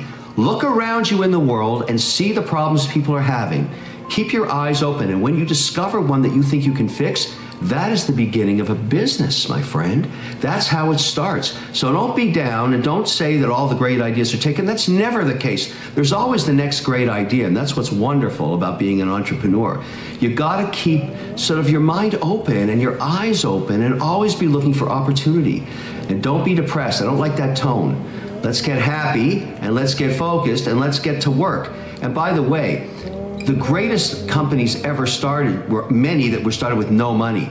It's not about money, it's about solving somebody's problem. If you can solve a problem, you can start a business, even with no cash. You're gonna provide as much as you can for the little as you can to start it and prove it out. You get a product or service that people are buying and they're saying, this works for me, or solving a problem. That's the beginning of a great journey. Rule number 3, stay focused on your goal. My advice to people that want to be mavericks is put your blinders on, focus on what you want to achieve, and don't listen to all the noise. That noise is horrific and just really, really bad. And it's always going to be eating at you, but you've got to stay focused on the goal. I was taught that years ago by a mentor, and it's absolutely true.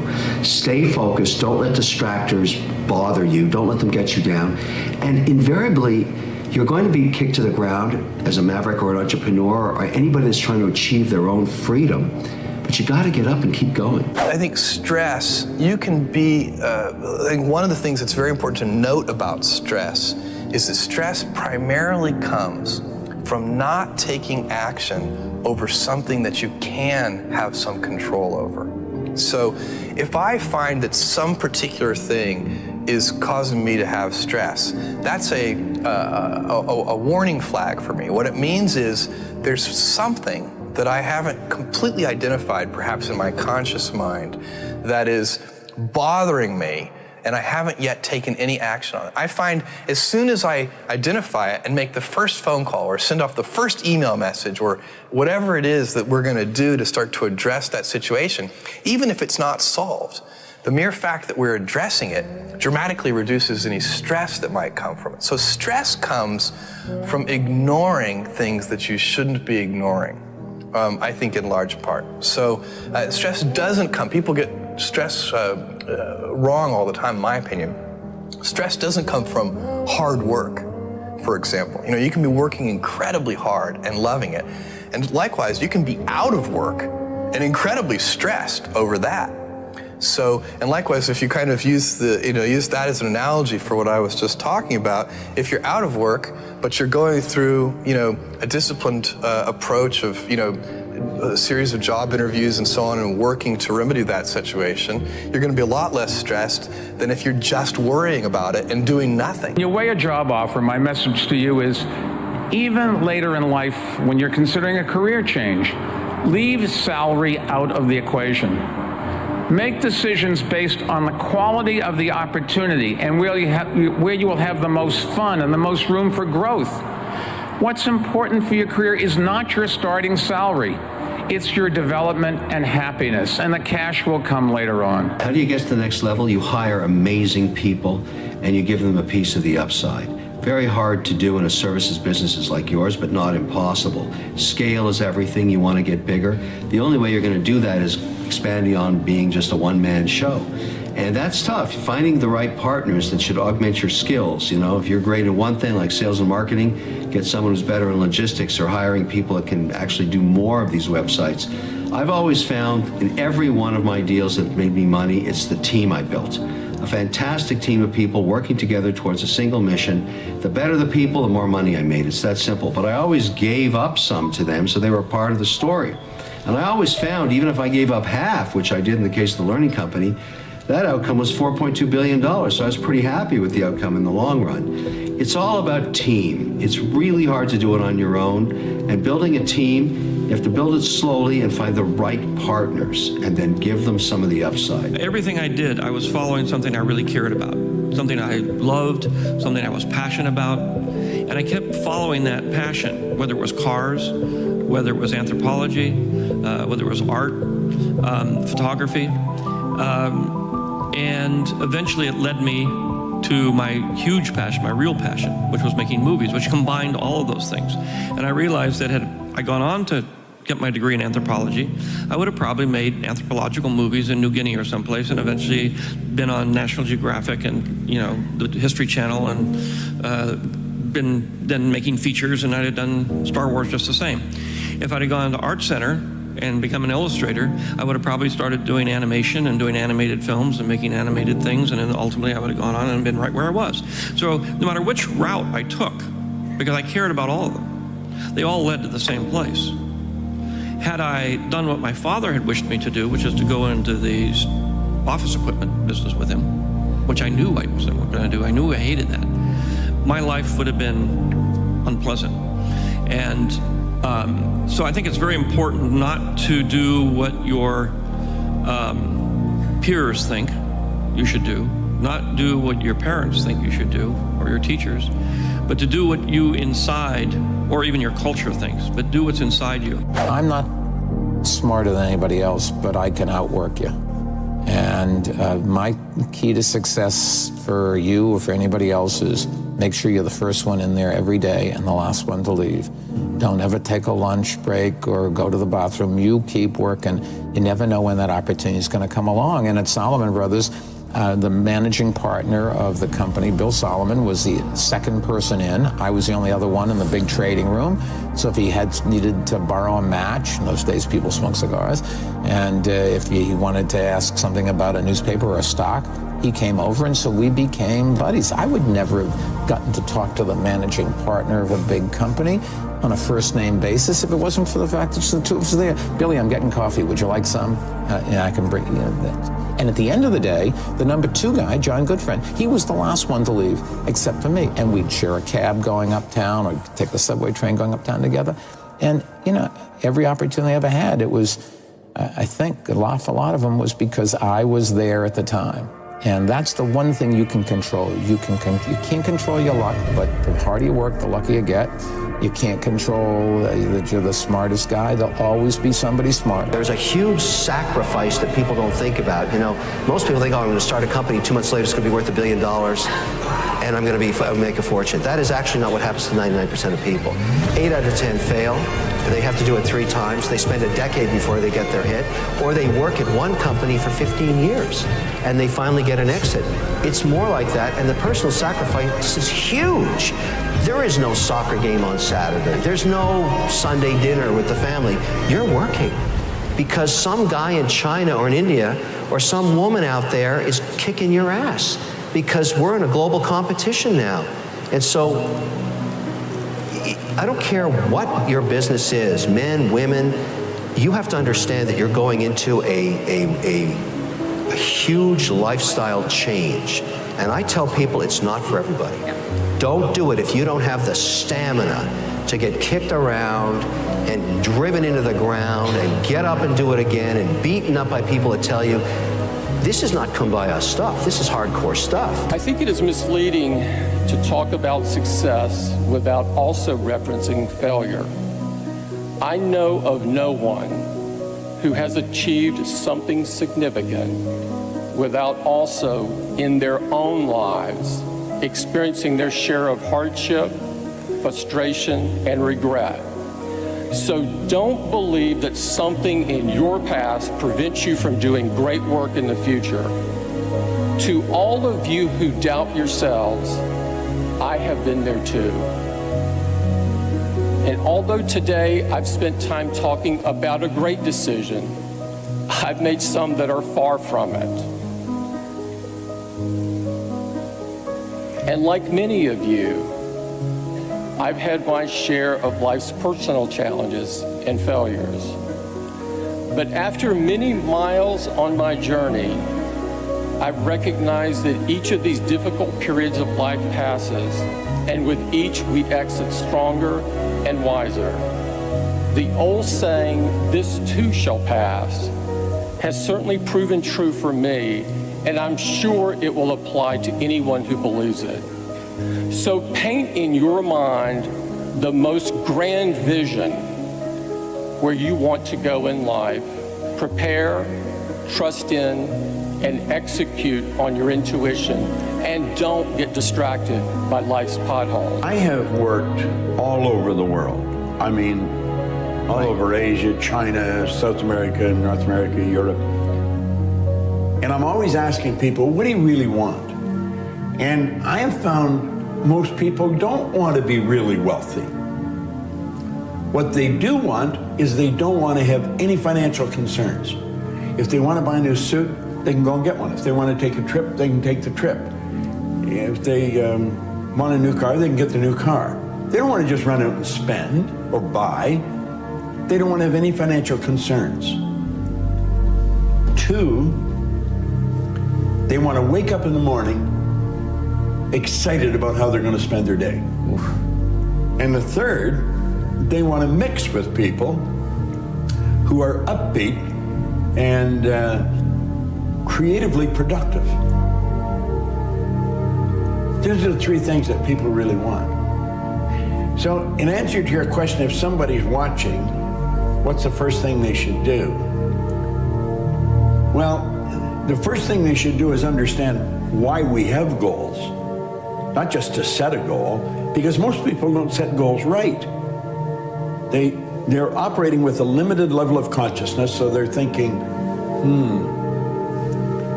if I could get a little more money, and if I could get him to help me and her to help me, and this happened, then I could do this. Success is 5% strategy. It's 95% mindset.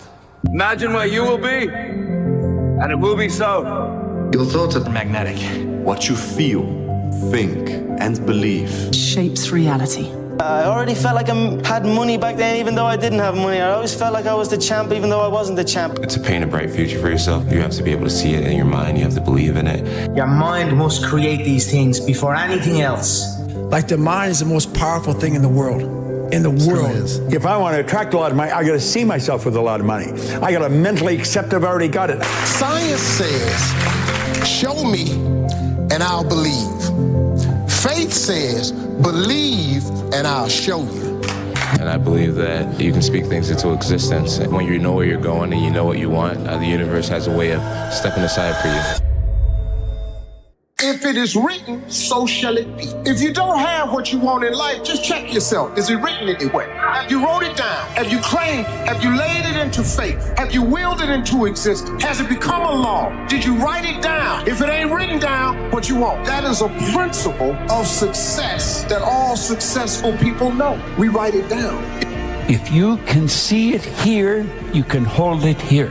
If you can entertain the idea, you can cause it to move into form. Confucius said one time, he who says he can and he who says he can't are both usually right. I have studied it every day for 55 years, and I think I'm just scratching the surface.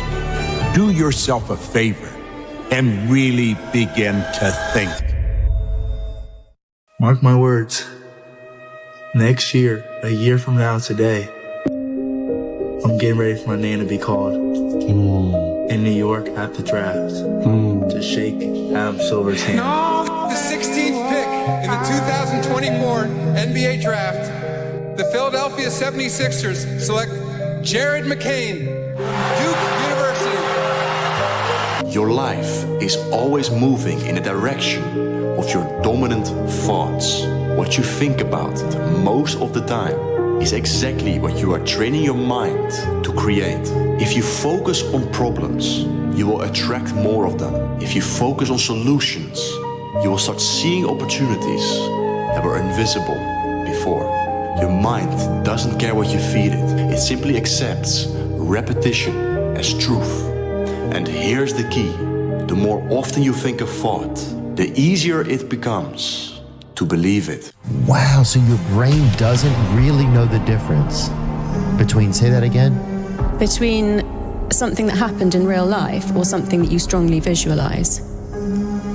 Wow, it's the same reason why when we watch a movie or something, we're able to get lost in it. Yeah. We're able to believe in it because wow, so you could create enough of a visualization for yourself if you really were to powerfully start to focus on it and do that and build that ability to visualize something that your brain at one point would have to think it's so true that the world would meet you and put it into your life. I love the way you put that. Wow. You see, the most magnetic thing in this world is to rest fully in your own energy. When you stop trying to become and simply allow yourself to be, your frequency aligns with the universe itself. Because how you see yourself is how the universe experiences you. You are creators. Every human being is a creator. As you think, so shall you be. I believe we're creators, and I believe we create with every thought and every word. How we really do paint our world with our thoughts and our level of self-belief. You can almost create your entire world. Not almost, you actually can. Yes, you can. But we can all do it, as we don't realize the power we have. If you can see it, you can do it. Own who you are, because then your creative abilities will come forth. That's what we are. We are creators. We are manifestors. What do you want to do in your life? Where do you want to go? What do you want to make happen? What do you want to make happen for between now and the end of the year? Think about it for a moment. Don't think of why you can't. Doesn't matter how much money you've got. Doesn't matter how much help you've got. Build a vision of what you would like to accomplish between now and the end of the year. And then make a written description of that vision. Paint the picture with words. You can go either way with this. You can start writing them Picture and it'll come on the screen of your mind. Or build a picture and then paint it with words. Vision. Vision is going to direct your life if you let it. Use it constructively. See what you want. Don't spend any time thinking of what you don't want. When you get a picture in here, make it big, make it beautiful. You'll be glad you did. If you're worried about your income or your future, you're concentrating on the wrong end of the scale. Look at the other end. Concern yourself only with increasing your service, with becoming great where you are, and your income and your future will take care of themselves. If your life is not what you want it to be, you can change it.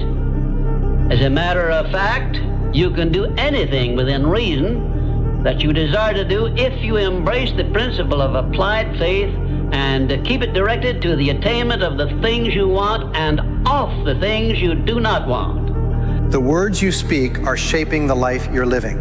Every time you describe yourself, your situation, or your future, your mind is listening.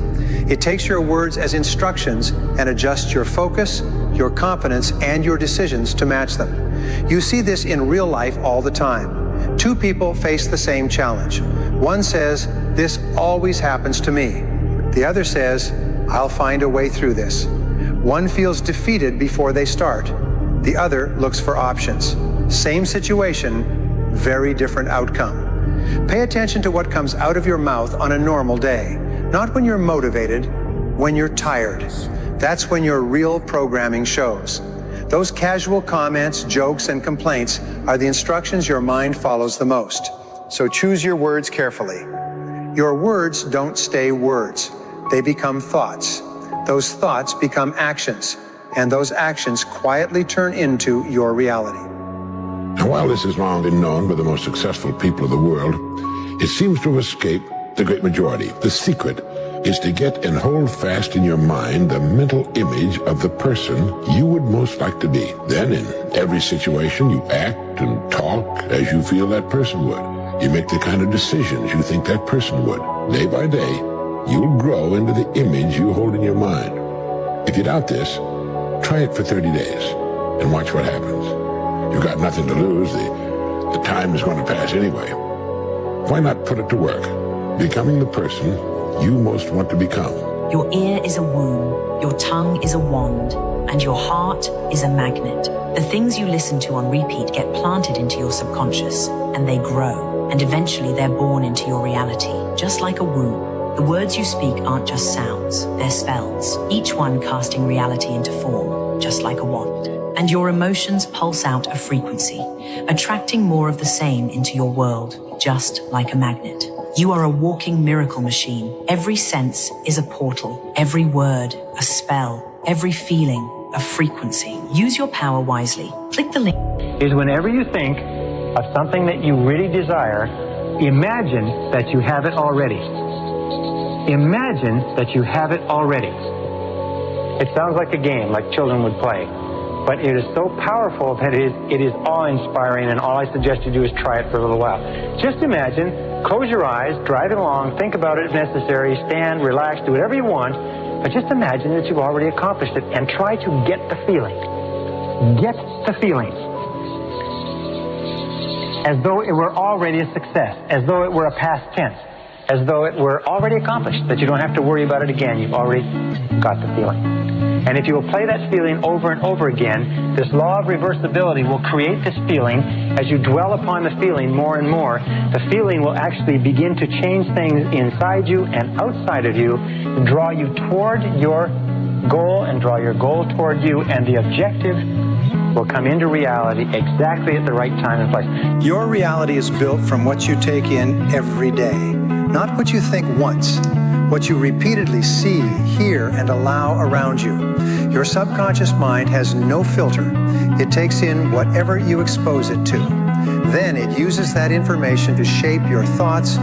In order to manifest something, you have to be uncomfortable with your current position. There has to be something that is driving you to change, or driving you to manifest something that you don't currently have. You can't wish, because wishful thinking doesn't relate to anything. You can't want something, because that's that's putting out the feeling of lack. And wanting means the universe is going to give you situations, events, conditions, circumstances, and people so that you're always wanting, never having. You have to need it. You have to need something. That is a burn. That need comes because of pain. And when you need something, you can't live in need because then you'll never get it, because then the universe will always make sure you're feeling it. Need. But when you need something, that's when you can go and experience contrast. In other words, you know what you don't want, clearly, and it's giving you a burn, a feeling of pain. So now you need to change. You need something different. That's when you can clearly define what you do want. And then you focus on what you want. You see yourself in possession of it. And then you feel now as if you were actually in attainment of it. Then you release attachment to that outcome by saying, and it's okay if it never happens, while still maintaining that feeling as if you did actually have it. That's when the windows of heaven open and stuff starts coming in. You're broadcasting on a theta brainwave. If your hippocampus is big enough and you've learned how to broadcast on theta, instead of broadcasting on the slave wave or the poverty wave of beta coming out of your brain. Your lips are actually a magnet. Every word you speak pulls energy into your life. Every time you speak, you're sending out a frequency and pulling matching experiences back to you. Speak fear, and fear finds you. Speak love, and love moves closer. Your words are magnets, shaping your world. Most people don't realize they're attracting their struggles with their own voice. Every complaint, every doubt, every careless word strengthens the wrong reality. But when you speak with power, when you speak as if what you desire is already yours, you magnetize it into your life. Guard your lips. Speak only the words you want to live, because what you say, you summon. Remember, your lips are actually a magnet. Use them wisely and watch your world transform.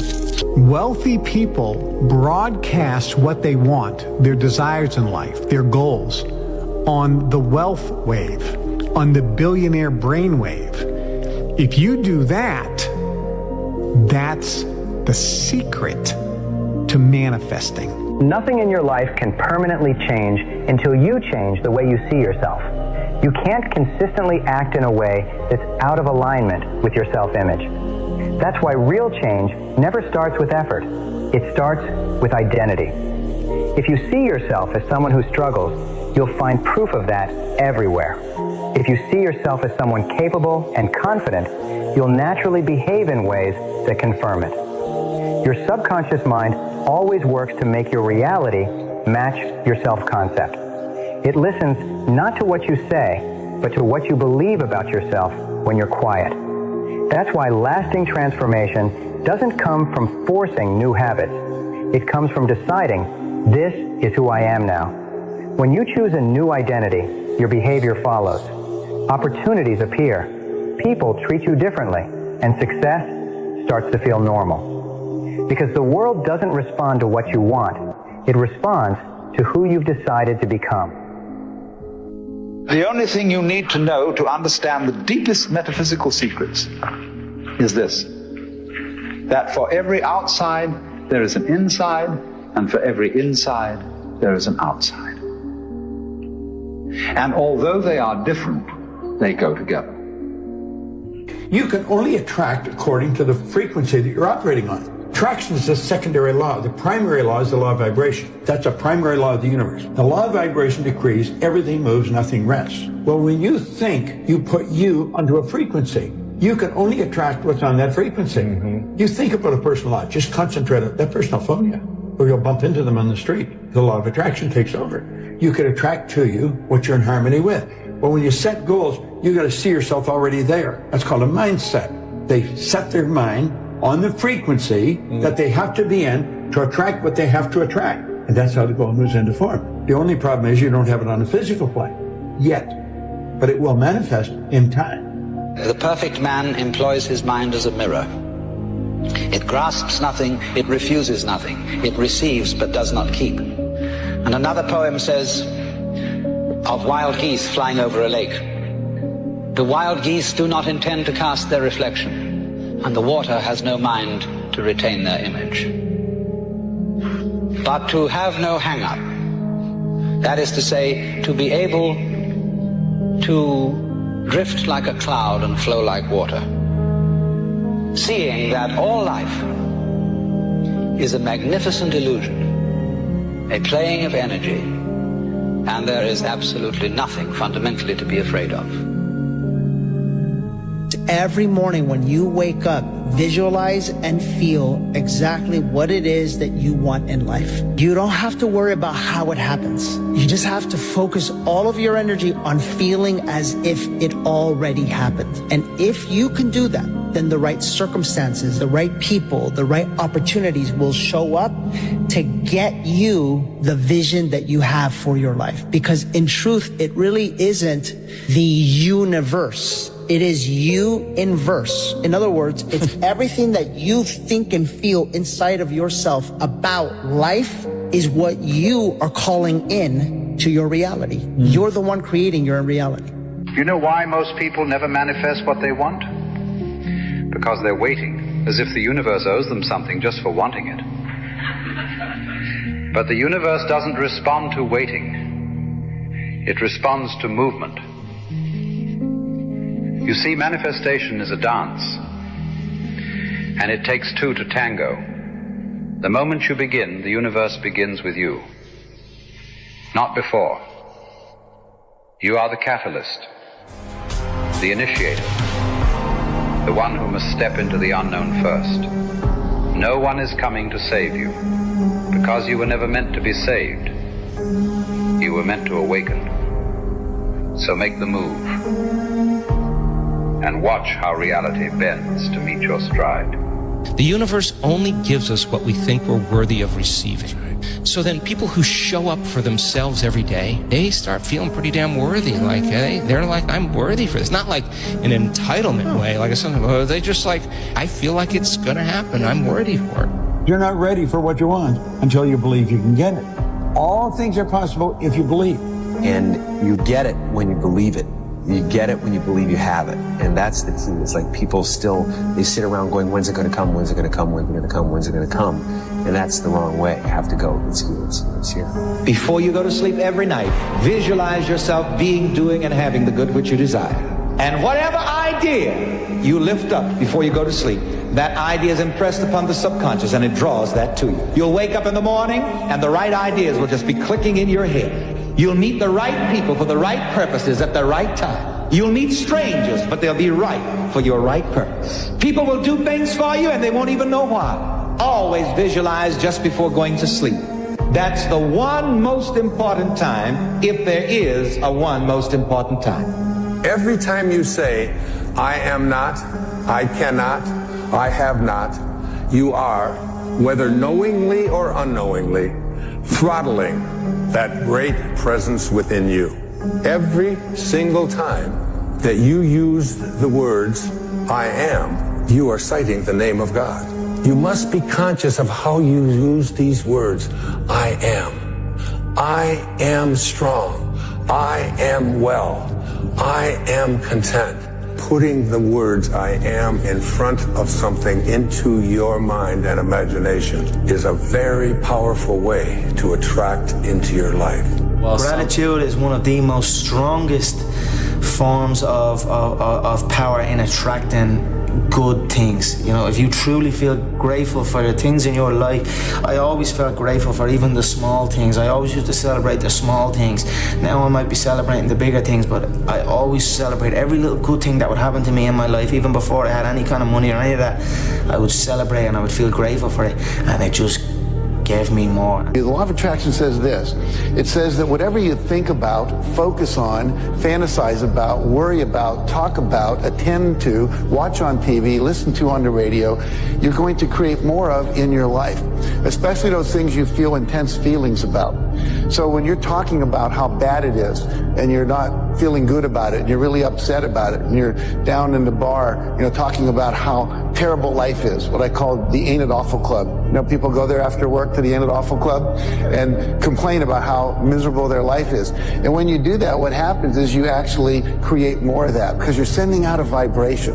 And that vibration is your thoughts and your feelings that are the result of those thoughts. And so we have to become conscious of our thoughts. We have to become conscious of our feelings. We have to become deliberate thinkers, deliberate creators. Your energy teaches the world how to treat you. If you carry doubt, you'll attract people who make you question yourself. If you walk in confidence, you'll attract people who respect you without reason. Life mirrors the signal you send. It doesn't respond to what you say you want. It responds to what you truly believe you deserve. That's why change never starts outside of you. It begins with a quiet decision to raise your standard for what you'll accept. The moment you decide you're done chasing, life starts meeting you halfway. The moment you decide you're worthy, everything around you begins to shift. Because you never get what you're asking for.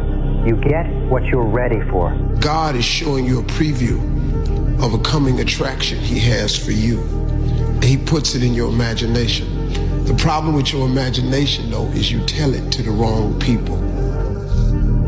That's the whole problem. See, if you want to kill a big dream, tell it to a small-minded person. How many times has God showed you something so vividly clear that you just knew it was perfect? You shared it with your loved ones and your friends and they shot it down. You know why they shot it down? Because they couldn't see it. You know why they couldn't see it? Because God didn't show it to them. He showed it to you. Here's something most people never realize. Your life is always moving in the direction of your dominant thoughts. What you think about most of the time is exactly what you're training your mind to create. If you focus on problems, you'll attract more of them. If you focus on solutions, you'll start seeing opportunities that were invisible before. Your mind doesn't care what you feed it. It simply accepts repetition as truth. And here's the key. The more often you think a thought, the easier it becomes to believe it. Your brain starts wiring new patterns, and soon those thoughts don't feel like effort. They feel like identity. That's how change truly sticks. That's why successful people are deliberate about what they think. They build mental pictures of success. They speak about their goals, and they act as if those results are already on their way. It's not magic, it's focus. When your thoughts, emotions, and actions are all aligned with one clear vision, your behavior becomes automatic. You stop chasing success and start moving in sync with it. I like myself. I like myself. I like myself.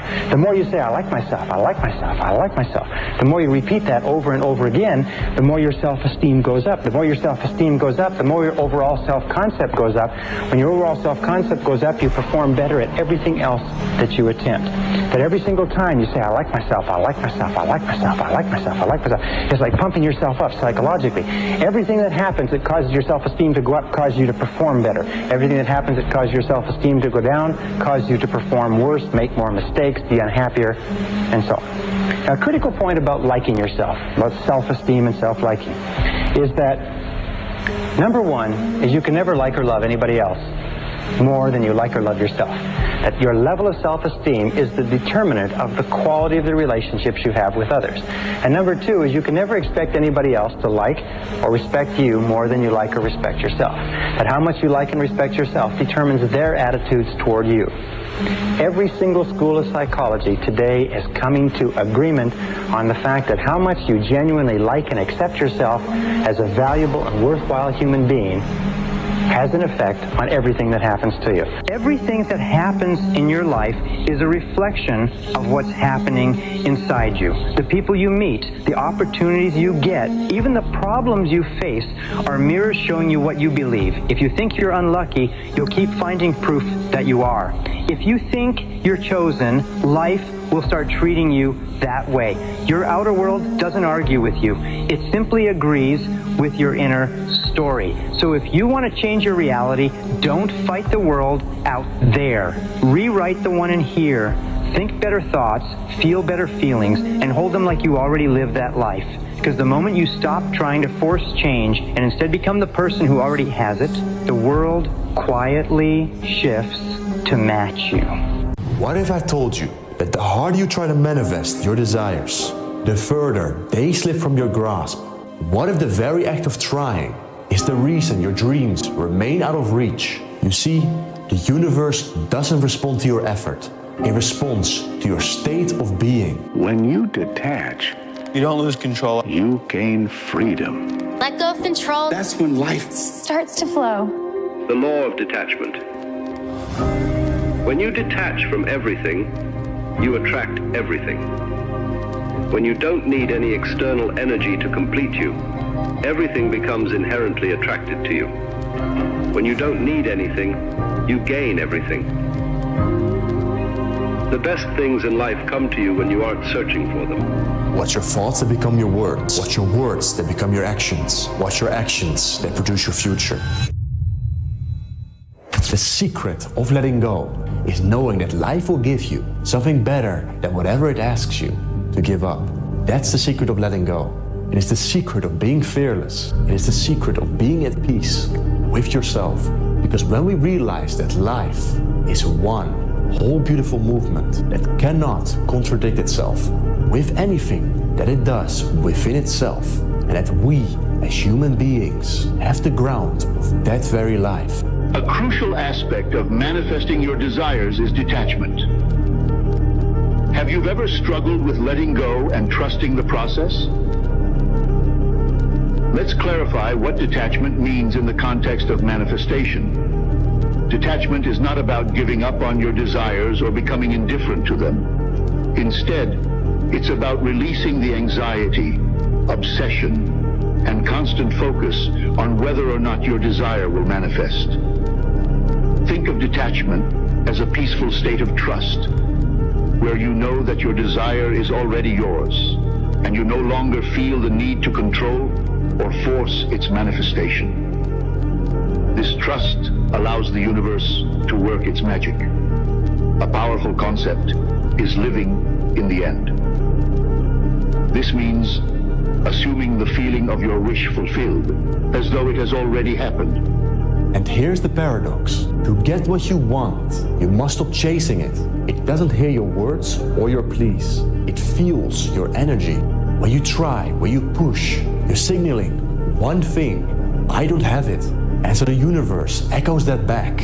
More wanting, more longing, more lack, loss, and limitation. But when you shift your state of being, when you act, feel, and live as though what you desire is already yours, the universe adjusts. It matches you with what it mirrors, the energy that you embody. Think about this. Have you ever noticed that some people seem to effortlessly attract love, abundance, and success? It's not luck at all. They've mastered the art of being. They don't wait to feel abundant. They radiate abundance. They don't search for love.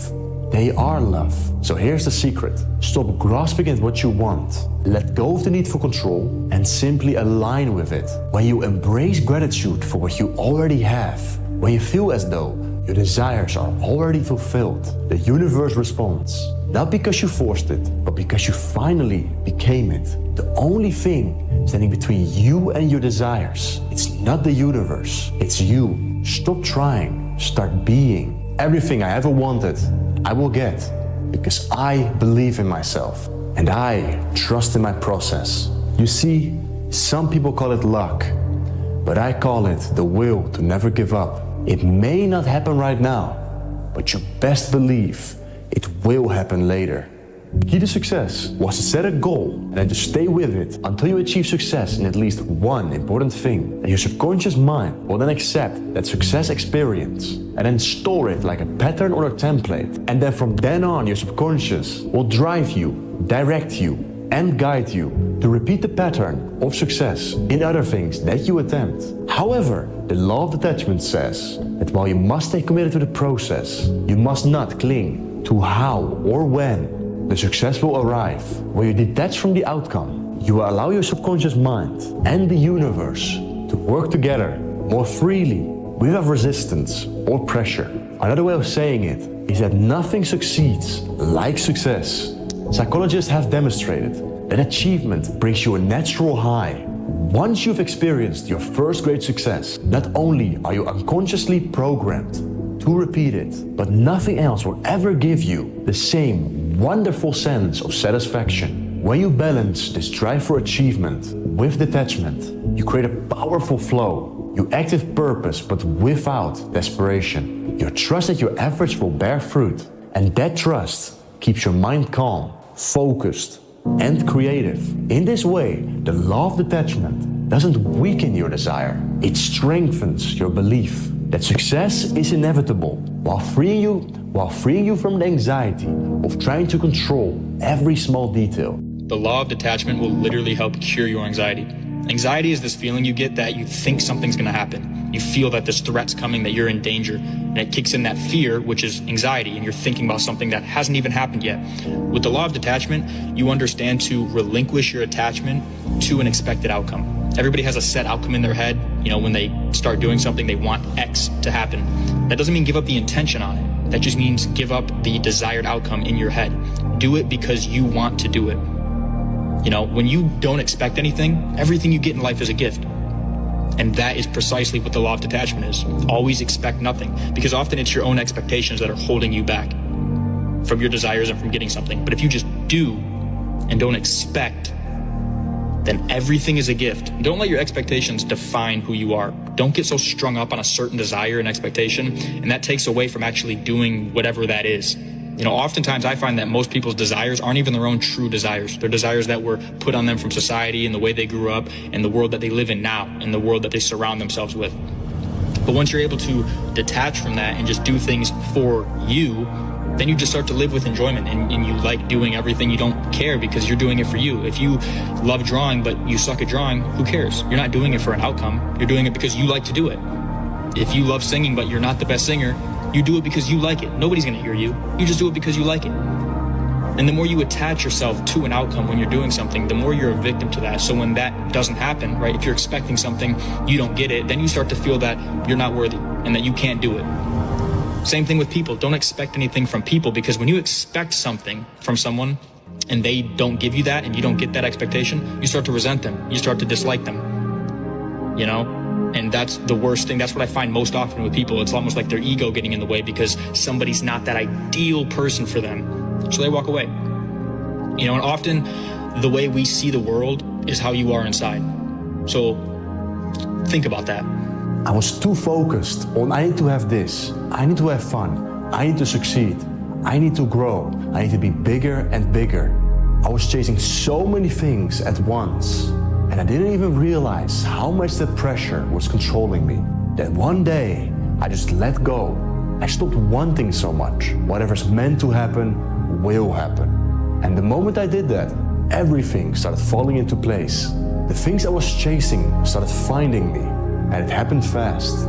That kind of belief is not naive. It's power in the purest form. Because once you truly believe it's already yours, you stop chasing. You stop negotiating with fear. Belief is the ultimate filter. It deletes the distractions. It silences the noise. It makes the how irrelevant and keeps you locked in on the why. Most people are anxious because they keep opening the door to anxiety, opening the door to thoughts that don't match the life they're building. But when your belief is sharp, everything else fades away. You move different. You speak with less doubt. You stop performing and start becoming. And that's when manifestation kicks in. Not when you write it down once, not when you talk about it, but when the belief is so strong, it makes anything else feel laughable. You don't need the perfect plan. You just need conviction. That kind that can walk through the fog like it's already seen the view. Make the belief louder than the fear and let the magic meet you in motion as the stuff of our soul. And you tell me, why is it that when things come along that we don't want, and the answer is simple, because we think life has come to take something away from us.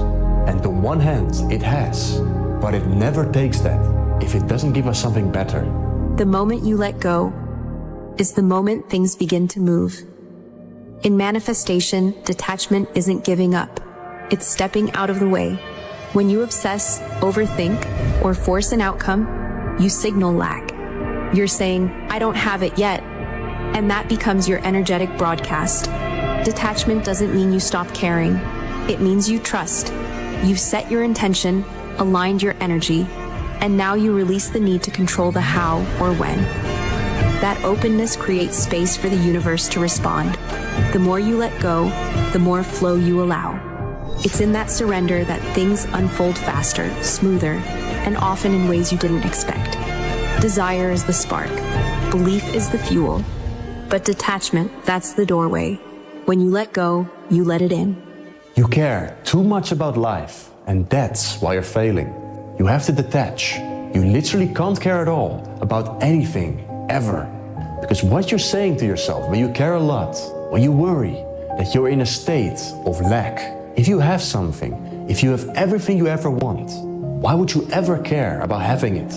You can't care about money, you can't care about success. It's a massive, massive important principle.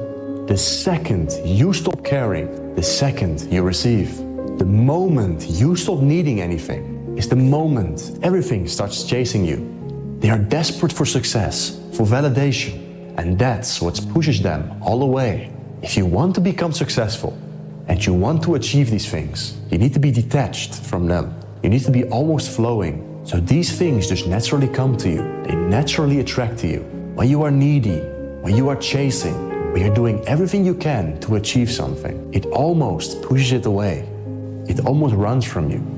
When we really, really want something, we put it on a pedestal and we energetically separate ourselves from it. If something's really, really important, it's not equal to your identity. So there are balancing forces that come into our reality to literally block that thing from coming into your life. But it's also with this notion that that thing over there is going to make us happy on the inside. So the balancing forces of the universe can't help but keep it from you, because it's like you haven't learned the lesson. It's like you have a dog and you're chasing a dog. What does the dog do? It just runs away, playing the game. It's playing off that energy dynamic. They are creating all this resistance, and that resistance actually blocks what you want. You take your phone, you're tossing it up like this, you can do this all day long, right? You're not worried about dropping it. But you take this phone and you put it over a 5-story balcony, and doing that makes your heart rate go up, you sweat, and you might actually drop your phone. The thing that you don't want to happen because you're overthinking it happens. Your life works the same way. By you trying to control outcomes and over-prepare and over-plan and what's gonna go wrong, that becomes your self-fulfilling prophecy. This is my one interview and my one shot. Okay, I can't mess this up. Again, you're gonna be robotic and stiff. Thank you, we've seen enough. We'll contact you if we're moving forward. And no judgment, we all do this. When we over-attach to things, our results are worse, not better. The solution is to ease up, is to act more. Plan less, act more. If you're thinking too much, you're not acting enough. You create your future by envisioning it. People that are successful are often called visionaries. And the reason is they close their eyes and they see the future. By visualizing your goals as already accomplished, by seeing it nothing but net every time, the body starts to respond and adjust itself to create the result. When you visualize what it is that you want, it opens up your perceptual filter to let in more information. Right now, you're not aware of what you're feeling in your right foot, but as soon as I say it, you can feel it.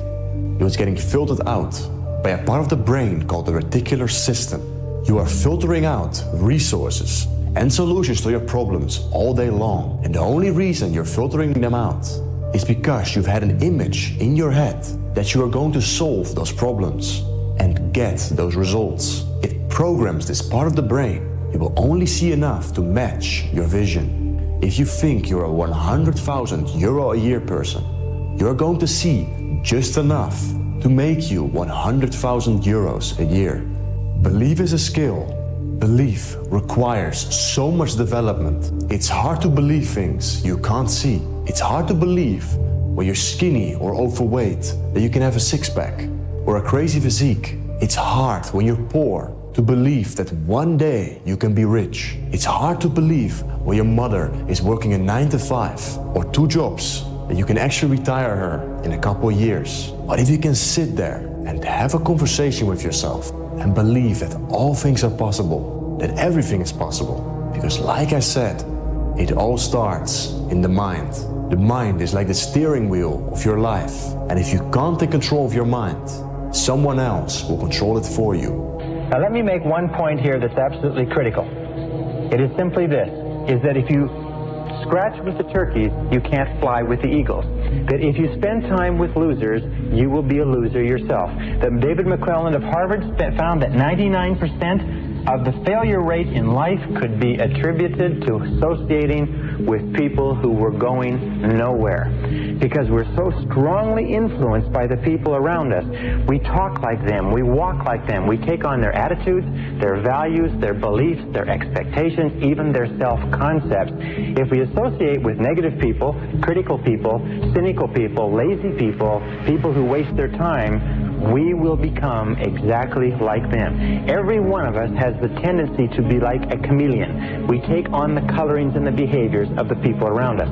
So it's very important that you make a decision what you want to be like, and you begin to associate with people who are like that. And especially get away from the losers. Get away from the no-hopers. Get away from the negative people, because these people will drag you down as surely as an anchor would drag you down if it was tied to your leg.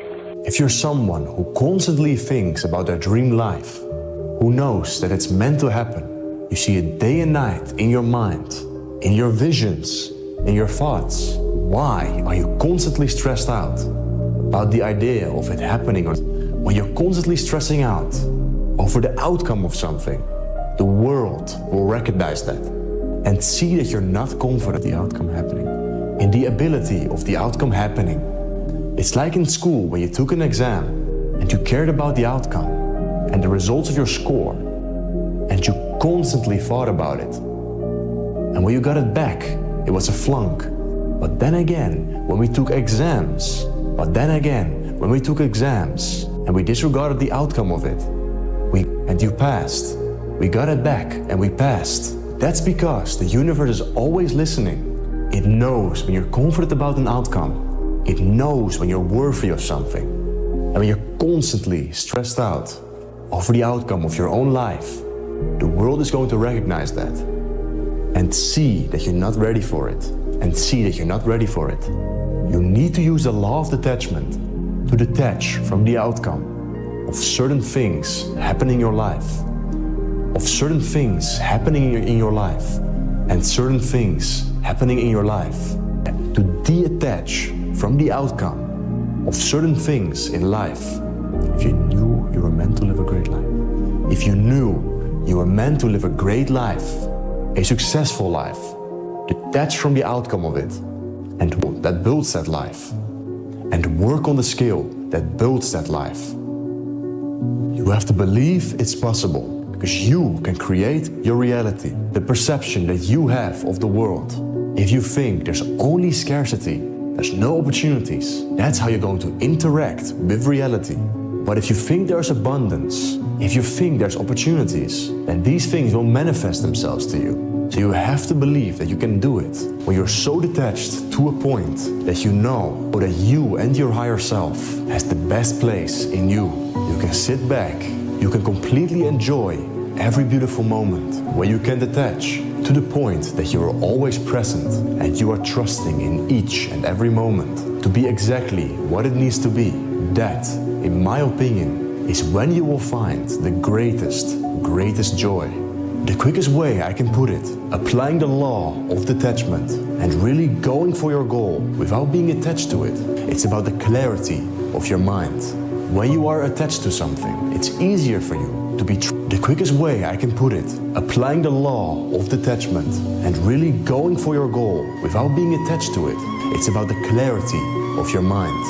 When you are attached to something, it's easier for you to be triggered emotionally. It's easier for you to be irritated. It is easier for it to build up and bother you, and for you to be frustrated with not achieving the result in something you don't think as emotionally. It's easy for you to think constructively, to think objectively. It is easy for you to take your ego out of the conversation and say, what is the true way to achieve this goal by any means necessary? Not my way, but the way. And how can the way to achieve it contribute to my way, my story, and how I'm going to go about achieving what I want out of life? But before you can reach anything, you have to believe it can happen. You don't just mistakenly become great at something. You have to believe that you already have whatever it is that you want. And the reason you have to believe that you already have it is because the subconscious mind is only operating in the present. It's just like a program. If you say, my new car is coming, I'm going to get a new car, it's coming, well, then it's always going to be coming. You have to go and test drive the car. You've got to feel the car, you have to smell the car, then visualize being in that car.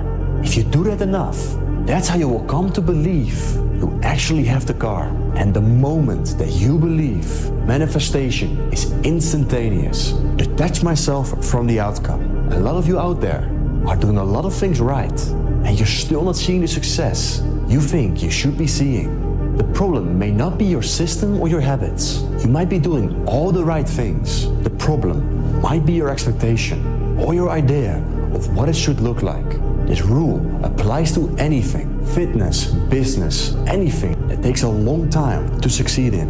Instead of focusing on what am I doing wrong that's not creating the results I want, ask yourself, am I assigning to myself unrealistic or a downright inaccurate timeline for what success should manifest into?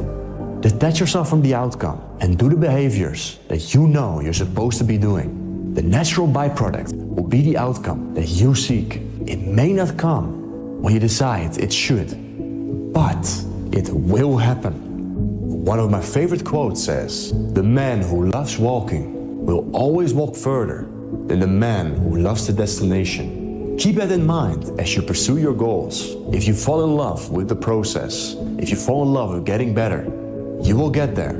But if you fall in love with what's at the end, you will probably quit. You have to absolutely believe you can. And that belief will make the world move out of your way like a small drop of water on a rock. Eventually, there will be a river. Keep believing that you can. From that belief comes all of the skills. Remember, failure is feedback. Speaking, sales, how to build a business, all of that comes through persistence. You stay persistent, you gain skills, and then you gain knowledge. But it all starts with that one thing, persistence. Visualize it, but also feel it. Close your eyes, smile to yourself, and feel yourself there. And believe me when I say, you can manifest it. I know you think I'm crazy. I'm telling you, it's the joke in life. I know you think I'm crazy, but I'm telling you, you can't go to places physically till you get there emotionally. Many people come to me and say, well, I'm working for a negative boss, or I'm in a negative relationship. And I say this, if you're working for a negative boss, you'll never realize your potential working for that boss. You'll never be happy, and you'll never accomplish everything you're capable of accomplishing. They say, well, if I'm in a negative relationship, what do I do? I say, you have to ask yourself this question. Do you want to fulfill your potential as a human being or not? If you want to fulfill your potential as a human being, here's the facts. I'm not making the facts up, I'm just telling you, here's the facts. But if you associate with losers, you'll be a loser. And it's been worked out for 25 years, and they can't find any exceptions to it. And I've spoken to thousands of people who've told me that coming to terms with this is one of the hardest things that they ever did. Because sometimes it means that you have to say goodbye to family, say goodbye to friends, say goodbye to relatives, say goodbye to relationships. The sooner you do it, the better. Visualization is used by everyone. From Lewis Hamilton, driving his car around the track, to David Beckham before he takes a free kick. Visualization is the art of sitting in one place. Close your eyes and visualizing. What's the track going to look like? What's that turn going to feel like? How that ball is going to move. It's visualizing the process, not the result. And that's what's fascinating.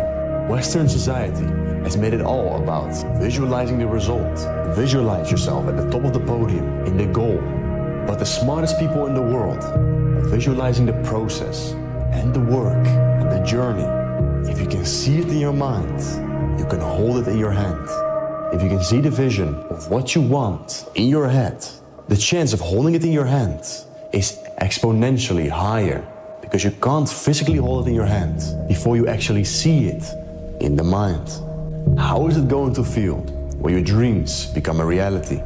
Whatever it is, governor, congressman, senator, the yacht, the boat, the trips, the travel, the accolades, the respect, the comment from your mom, the comment from your dad, your teacher, your professor, your enemy, your competitor. How is it going to feel in that moment? If you convince yourself that that feeling is amazing, then you will be willing to pay the price that the man needed for your big dreams to become a reality. Vision. Vision is going to direct your life if you let it. Use it constructively. See what you want. Don't spend any time on thinking what you don't want. When you get a picture in here, make it big, make it beautiful. You'll be glad you did. The most important thing that you can have